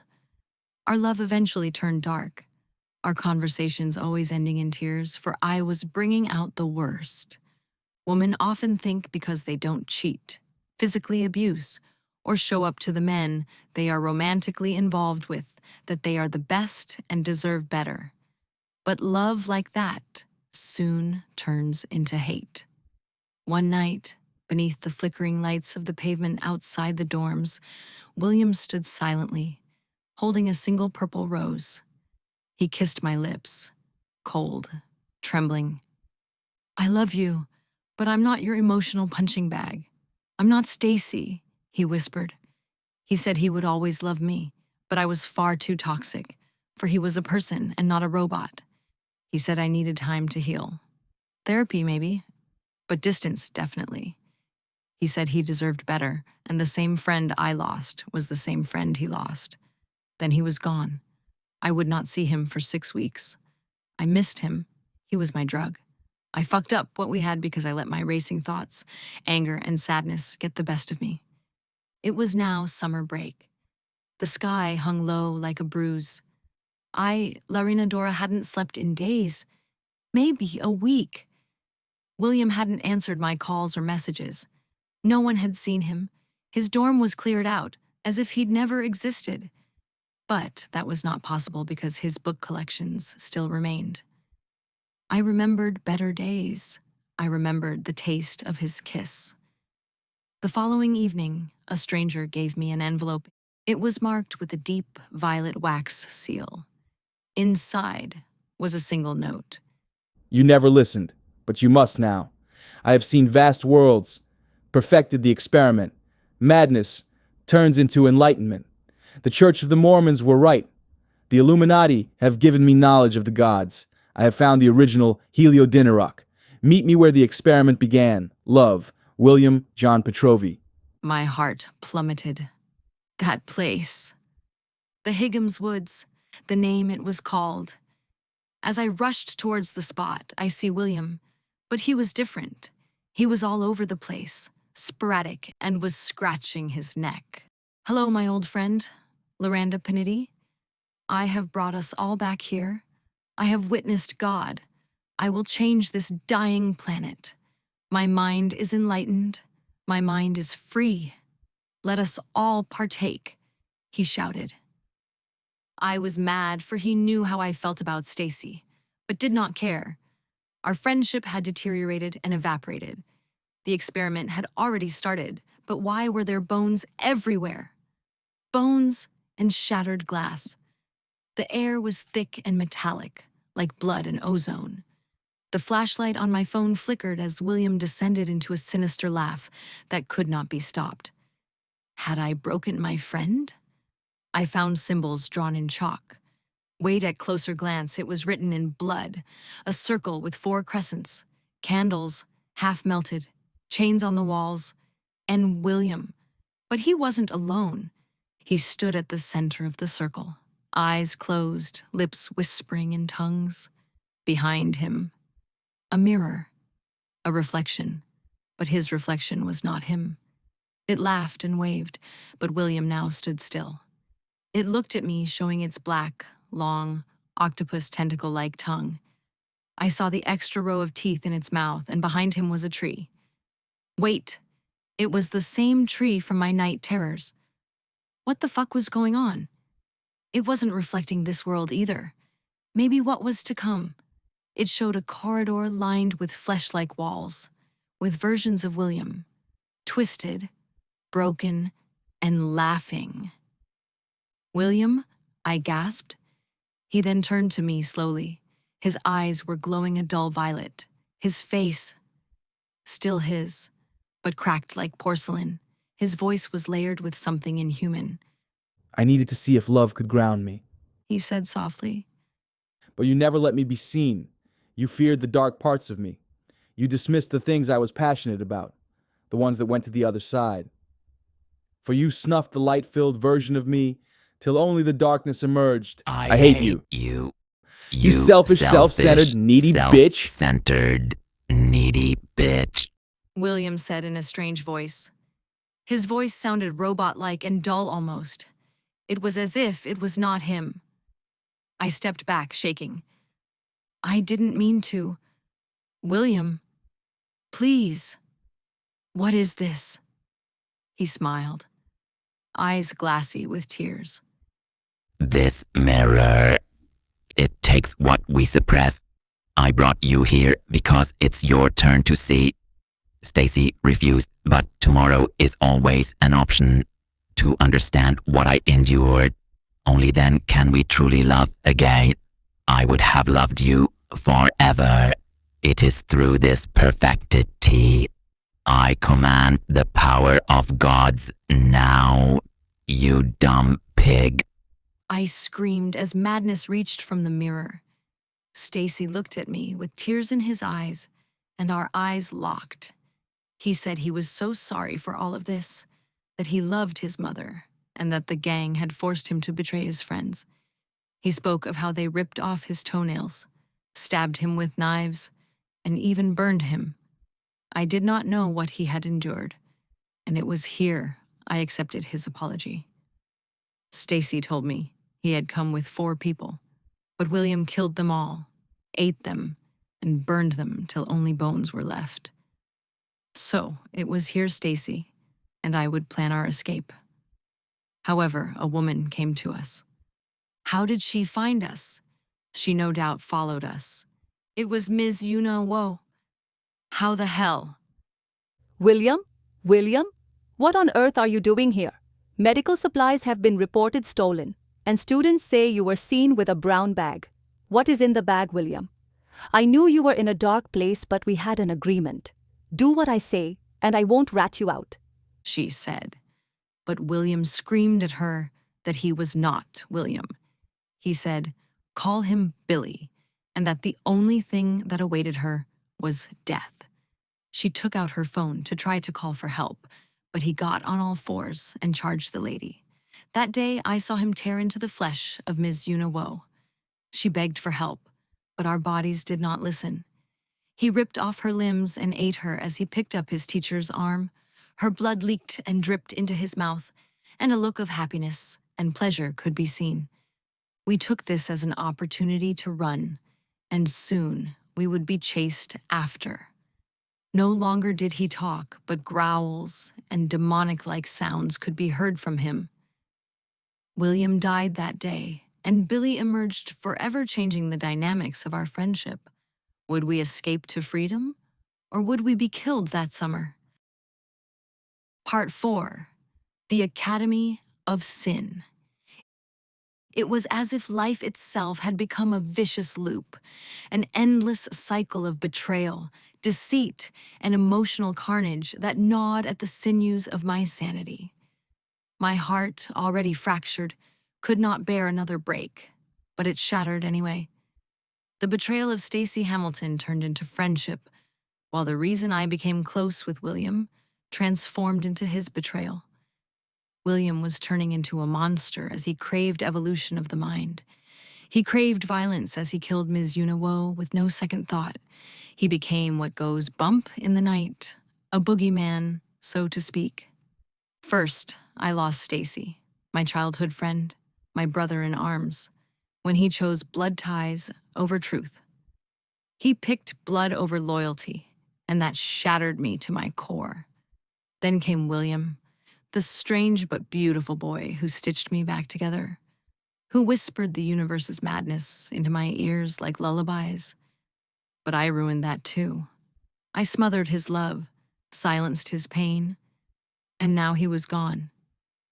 Again, I was left with Stacy. And somehow, as the days grew darker, we found each other once more. But nothing was the same, because now I carried the image, the unforgettable image of William tearing into Ms. Yuna-Wo. Maybe fate had damned me into this insanity due to karma. The screams, the blood, the clawing. It was monstrous, inhuman, and it wasn't him. What kind of dark magics did William Pretrovi perform? It was as if the mirror reflection of him was not him, but a clone of him. This was not William, I convinced myself. Not the William I knew, not the boy who read me poetry beneath the sycamore tree or left purple roses at my doorstep. And yet, I had stood there, frozen, watching Ms. Yuna beg for help. I knew the right thing was to stop William. I knew, for the cries of her banged on the doorstep of my soul. But we didn't stop him. We just watched. We stood frozen with fear. Maybe it was because it was William, and our hearts refused to let us believe that the sweet William Pretrovi would actually do this. What did that make us? We were just monsters, just like our old friend. The days after were twisted. The hallways of Freiburg's Academy of America, a school meant to preach the light of God, now whispered secrets in the dark. Strange events would transpire. Doors swung open, students vanished, and lights often flickered. Students who used to laugh and love walked like husks, smiles too wide, eyes too empty. A girl named Evelyn tried to jump from the steps to her death and survived only because the noose snapped before her neck did. She didn't scream. She only whispered, "He's watching. The dimensions are cracked. He wants us to be our best self. All hail God in the flesh. All hail the devil of the damned. He is majestic, and we must feed him flesh." What the fuck was going on? It did not stop with her. Many other students did bizarre things outside their character. Rumors twisted through the corridors like snakes in smoke, of a new leader rising within the Seventh Woman Ape Gang, someone who no one had seen, but all obeyed.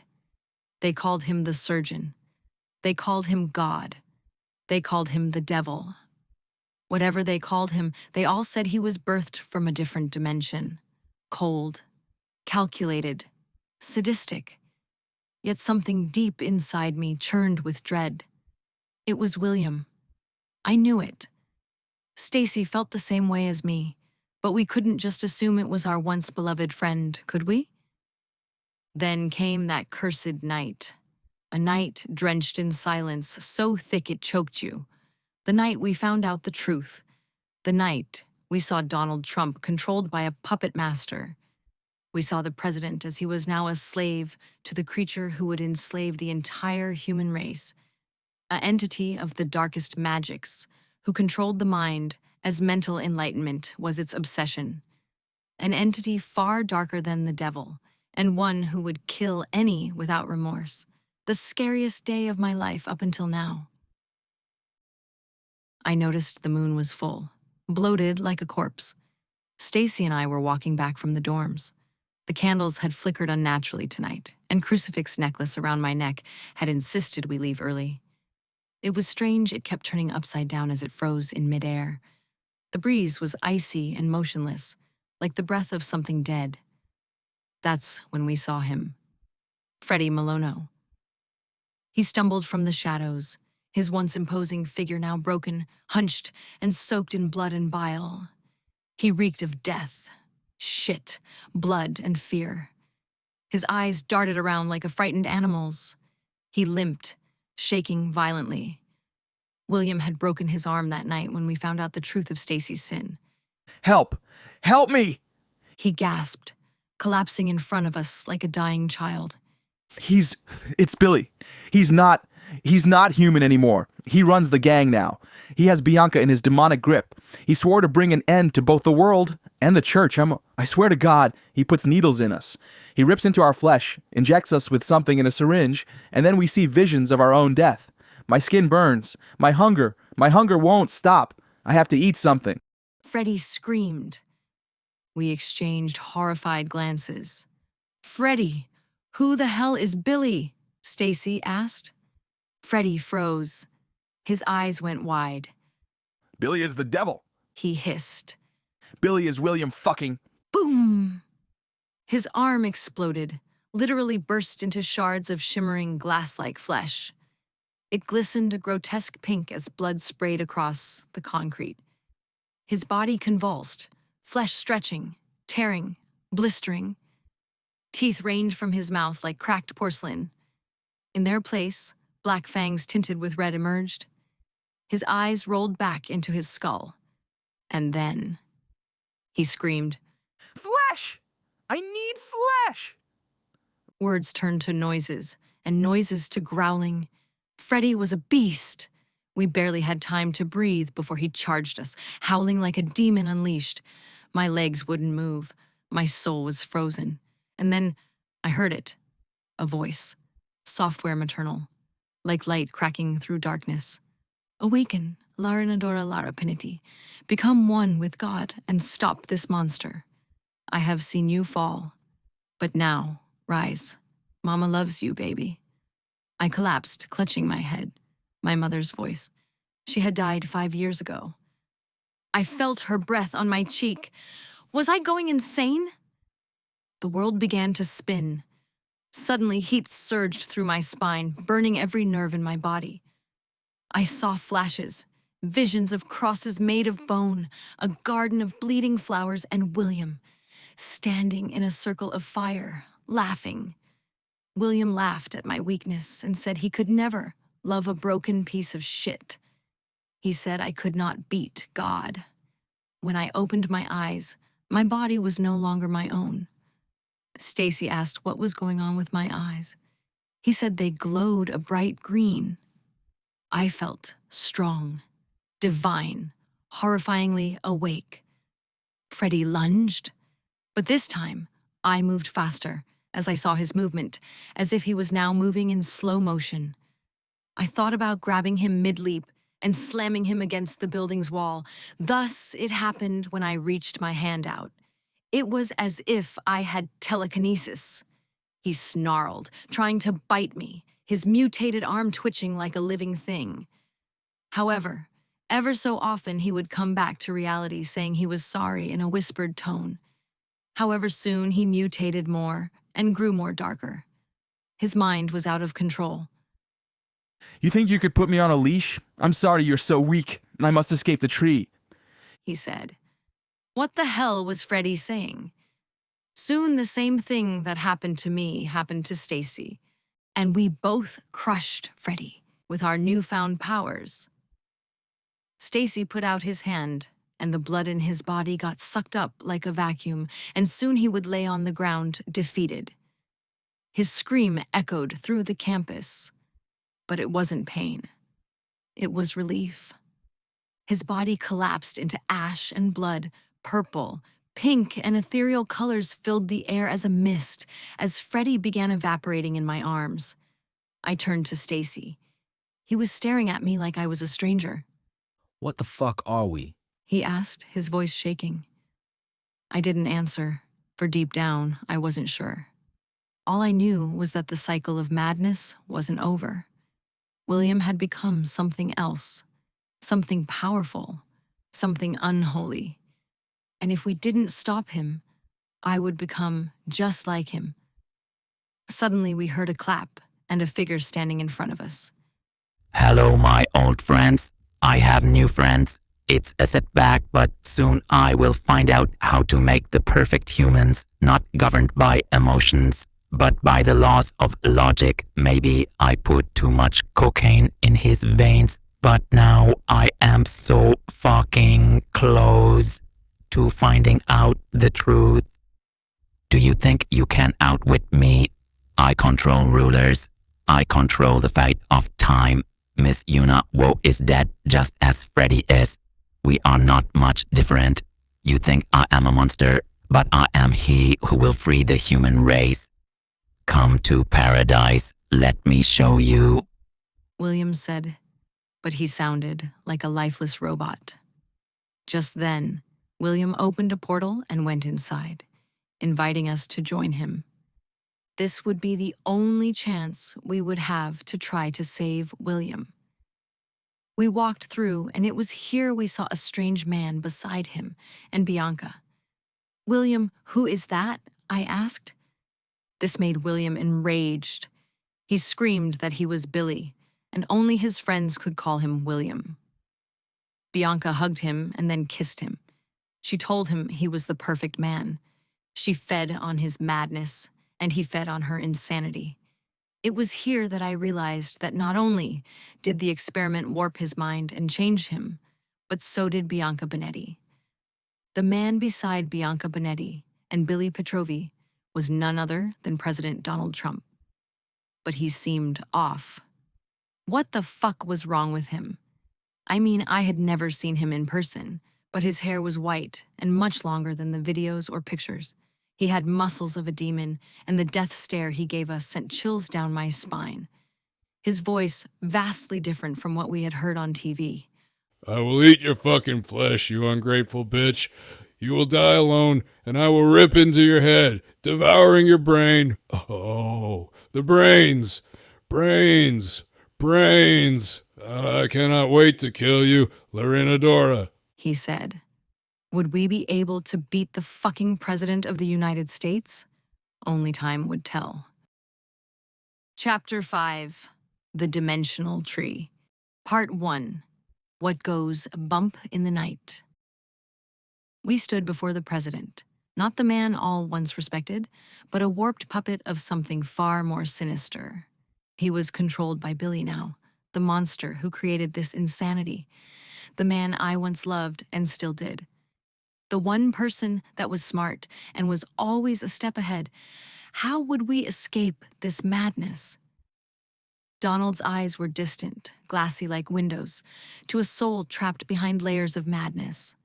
Strings of drool hung from his cracked lips, and his once dignified posture now mimicked a beast, hunched and twitching, tendons straining with every movement. He didn't speak. Instead, his mouth opened unnaturally wide, letting out a gurgling hiss that made the room tremble. His neck opened up, exposing strange gill-like bones that spewed out mist.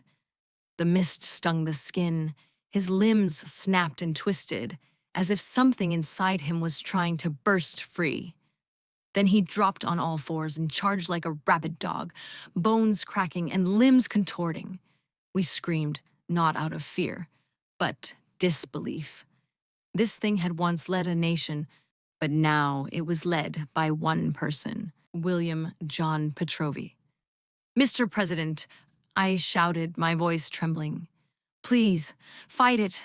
Don't give in to this madness. I know you want better." But he couldn't, or wouldn't. He moved with terrifying grace, dodging our blows, predicting every strike. He wasn't just fast. He knew us.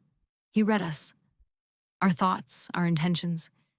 It was as if we were just pages in a book he had already read.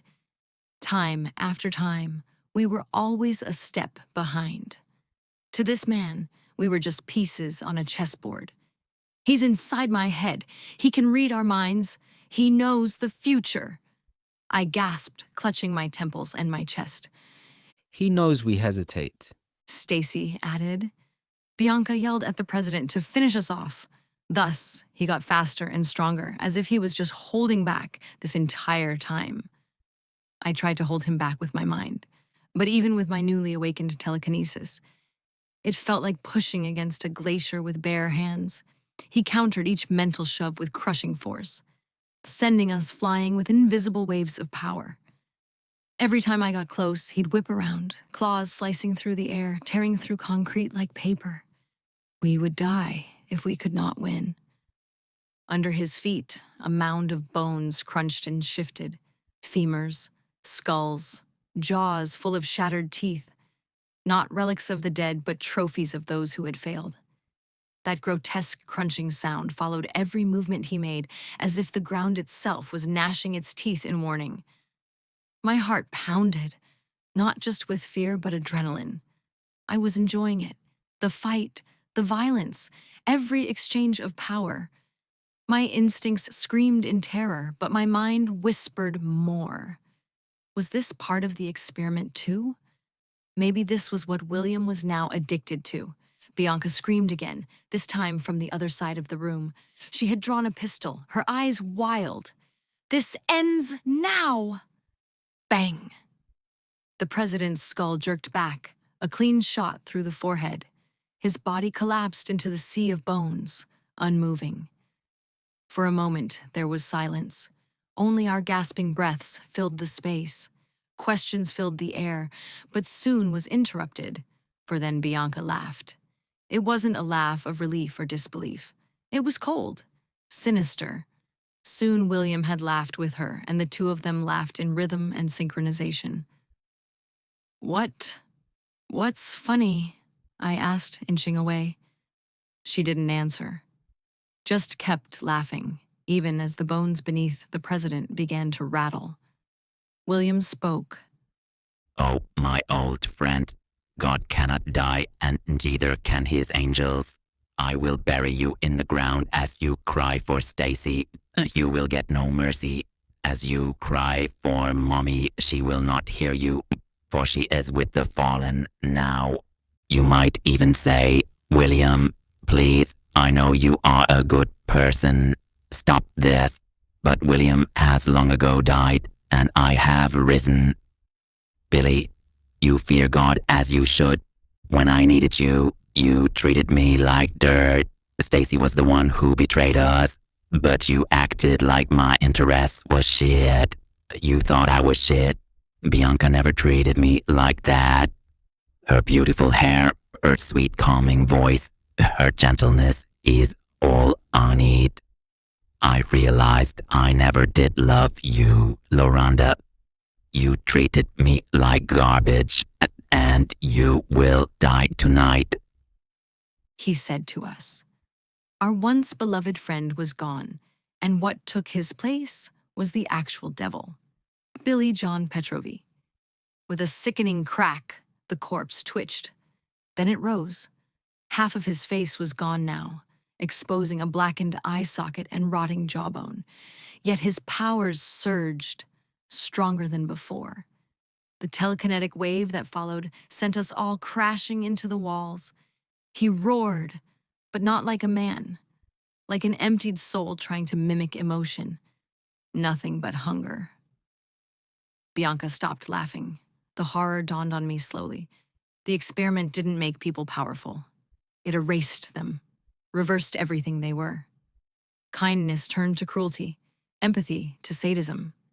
They retained knowledge, yes, but it was twisted, manipulated by a single directive: feed the hunger. They were zombies, but with the power to manipulate minds, matter, and memory, beasts with blueprints for war etched into their minds. The president groaned, crawling toward me. We're not fighting people anymore?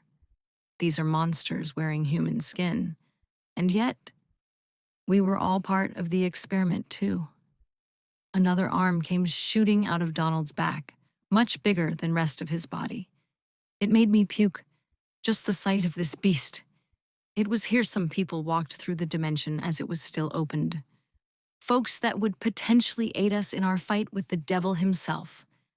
Earl Manetti, Savannah Keystone, Ms. Reniti Giovanni, and Luther Smetoni. They would all play a key role in stopping our old friend and his lover. Billy was insane and would enslave the entire world if he could. However, I felt that we could still reach him. I looked at my hands, still trembling from the last strike I landed. I had loved that impact. The thrill, the rage. It was becoming addictive. If I kept going, would I become like him? Would the hunger take me too? Bianca, what did you do to the experiment? I yelled in a fit of rage. She looked at me, eyes shimmering with an eerie calm. I didn't kill him. I should have after that son of a bitch killed Johnny Bianchi and the inhumane projects he did on Freddy. I woke him up. I introduced a new compound to his mixture. Godovipolaris 4-A, compound of compacted liquid that includes mercury, human DNA, the blood of Jesus Christ, or at the very least a clone of him, and other strange substances found in space. This compound is volatile, but nothing will stop Billy, and soon he became a hive mind. He knew everything. He saw the past, present, and the fucking future. The 7th Wumon apes soon became his experiment, for we could no longer contain him. So I chose love. Love this monster, and I will ride for this man till the wheels fall off. Bianca said. What the fuck would be done? We all made mistakes, but what would we really do now? A voice comes from behind us. Loranda, is that you? What the hell is going on? Ms. Reniti Giovanni asked as I turn around. It was my friends from our book club and Ms. Reniti Giovanni, my English teacher. I caught everyone up, and it was here we would make a plan to stop Billy. But first, we needed to stop this monster he was controlling. This event would make us forever blacklist criminals against the United States of America and all its allies, for we killed the president. A steep price to save the entire world, I would say. The sky split that day. As blood filled the air, madness gripped at our souls, and no gods took pity on us. Reality itself cracked like shattered glass when the president transformed. His voice had been the first to go, splintered into strange harmonics, layered like radiostatic bleeding through dimensional seams. We had once trusted him as a nation. Even though not everyone did, a lot did. The nation voted for him, believed in him. Now, he stood atop a mountain of insanity controlled by Billy. Underneath him, writhing bone, skin waxy and pale, twisted into something that pulsed with otherworldly dread. His face was like cracked porcelain.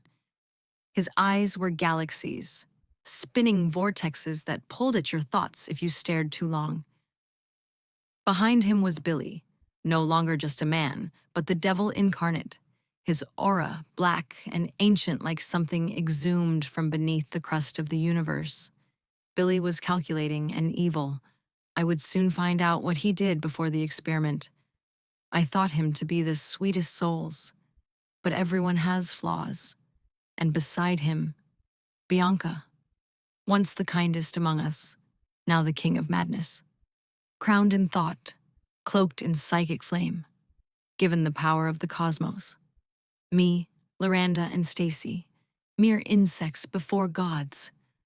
We couldn't win. We knew that. It was impossible. The air buzzed with power as we prepared to die. But then, the impossible happened. The portal ripped open behind us, and from it stepped Earl Manetti, his coat soaked in rain. Savannah Keystone, calm as a ghost with the mind of a genius, and her trusted spider pet crawling across her arms. Luther Smitany, wide-eyed and trembling, dragging a bag of old relics, and finally, Ms. Reniti Giovanni, our English teacher, our silent protector. Clad in black, wielding her satchel like a weapon, her eyes more ancient than they should have been. The book club had returned, and with them, hope. We huddled behind the ruins of a collapsed obelisk as the world around us howled. This world was dark and void of light. He's feeding off the dead. He is eating them whole. Earl muttered. The more chaos, the stronger he gets. Then we stop the chaos, Savannah said, inscribing a sigil mid-air with her fingertip. Water. Luther whispered. But not ordinary water. Compacted kinetic energy, negative polarity, surrounded by magnetic fields that collapse inward. That's gibberish, Stacy said. No, Ms. Reniti Giovanni responded. It's poetry. It's science. It's spiritual awakening. It is a path to freedom. Her voice trembled with awe. A weapon of the soul. We built it from instinct and desperation. An impossible device, a sphere of dense water, vibrating at a frequency unknown to man, its polarity reversed, suspended within a giant magnetic frame. Even the laws of nature hesitated to observe it, for it was science imbued with seeming magic. We called it the Black Echo. The battle raged on. The President of the United States, Donald Trump, screamed with the voice of dying stars. He hurled seeming meteors that were crafted by the bones of the dead, bent light, devoured hope, ate salvation. As fear was this creature's only goal, inverted time. We bled, we cried, we held. From cuts, gashes to bruises, we felt it all. But when we unleashed the Black Echo, everything fucking changed. The scream that came from him wasn't anger, it wasn't rage, it was painful. Please, he croaked for the first time. His voice was his own, human. Help me. Kill me. The light in his galaxy eyes dimmed. Stacy stepped forward, hair bloodied, eyes wide. He summoned every ounce of his telekinetic force. A beam of kinetic energy coiled with sorrow, rage, and justice roared from his chest and struck the president's skull. Boom. Silence. His brain evaporated and his movement ceased. His body crumbled to bone, carried away on the wind. We screamed. We cried. We laughed. We were alive. Ms. Reniti Giovanni leapt with joy, her black jeans tight from battle. With a loud rip, they split down the middle, exposing her bright red briefs. We laughed at the woman, but did ask if she was okay. She gasped, crimson-faced. Oh my! But before anyone could react, Bianca smirked. Let's not forget who the queen and king are, she whispered. A flick of her fingers, and Ms. Reniti Giovanni was yanked down by invisible threads, tumbling headfirst into a pile of dimensional bones. Her head bleeding, her temples throbbing with pain, and her pants ripped in half in the back, so all could see how pitiful she looked. Everyone fell silent. The tension crackled. Bianca, Loranda warned, we don't play about ours. I will kill you. I will put you in the dirt forever, you fucking bitch, I screamed at her. Bianca turned. Her eyes flashed colorfully. Her smile never reached her cheeks. Is that so? She asked softly. Because I think the game just started. The victory celebration died. We all realized then, defeating the president hadn't ended the war. It had merely freed something far worse. We would have to fight, her and Billy? Well, that is what we thought. Oh my, you talk too much. Seems like I have to do shit myself. A robotic voice said. It was Billy! He smacked the shit out of Bianca Bonetti till she was black and blue in the face. He kicked her down as she begged for him to stop. He threw her through walls, and when she was on the verge of death, he stabbed her in the eyeball with the syringe. He said she would now be perfect. And just like Freddie and the president, she transformed into a monster. Billy laughed and spat on her like she were a dog. He defiled his so-called lover, and then looked at me. You will die here, Loranda. Your time is coming to an end. Part 2. Infection of the Mind. There was no question in my mind that Billy was devolving into madness. His mind had long since eroded into a spiral of insanity. William, our beloved friend, was dead.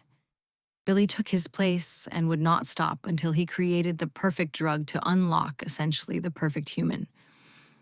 I wish things had turned out differently, but we cannot pick our fates, but must endure these hardships. In the end, he was a monster we had to stop. He killed people. What good person does that? Well, that was how I saw it back then. The blood that trickled from the stitches around his neck, raw, red, and bubbling, was the first sign. It smelled rancid. He looked dead. It spewed deep, dark blood and looked horrid. They hadn't healed from the accident. No, from the incident. The experiment that went wrong. That's what we used to call it, back when we still believed there was redemption left for Billy, back when he still smiled like a human being, back before his voice became robot-like, back when he was William John Pretrovi. Now his voice wavered, sometimes a soulless, mechanical drone, other times the soft, boyish tone I remembered from our years in the academy. How did our life become insanity? It happened so fast. The contrast chilled the marrow in my bones. He didn't blink anymore. He didn't rest. He wandered the abandoned halls of the academy's building, like a pharaoh made of rust and rage. I should have noticed this even when we were dating. I went to sleep, and he was awake, and when I awoke, he would already be awake. Every time I would ask how long he had been up, he said 20, 30, or 50 minutes ago. It did not matter if I had woken up in the middle of the night or in the morning.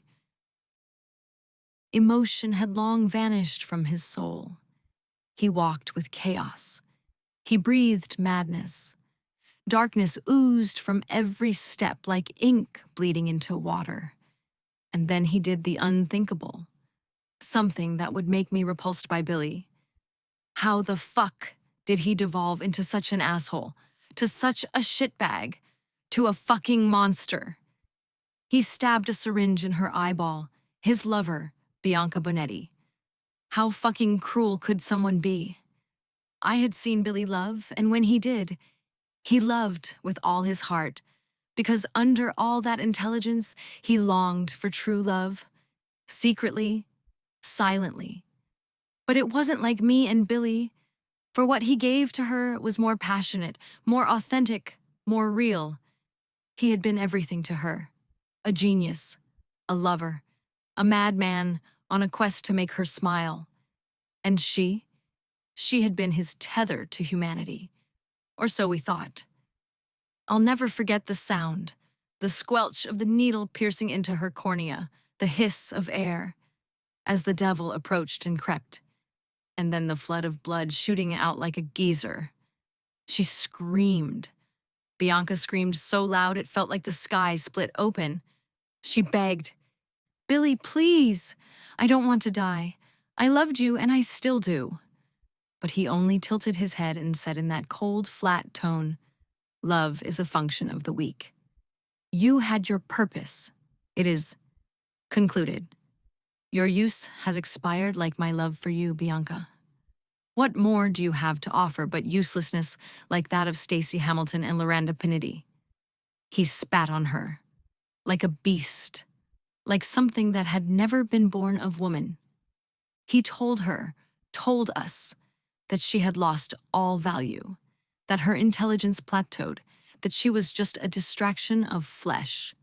Love and sex are illusions, he said, numbing opiates for the uninspired. And then he laughed, his voice is fluctuating. He laughed as she cried, as her eye gushed and her life drained, as the ground beneath her grew dark and wet and full of the stench of warm blood and burnt synapses. When she stopped moving, we thought she was dead. But death doesn't come easy in stories like this. Death isn't given easily to those who align with the wicked. It was through the minds of our book club, me, Stacy, and Ms. Rinity Giovanni, our brilliant and strange English teacher, that the plan formed. Billy had become something else, something beyond, something we could never have imagined. His experiment had triggered a fundamental shift in his cognitive fabric, the world, and our lives. He had become attuned to something alien, older than Earth. We weren't dealing with a man anymore. We weren't dealing with a boy. We were dealing with a cosmic entity that sought the human expansion of the mind through death and violence.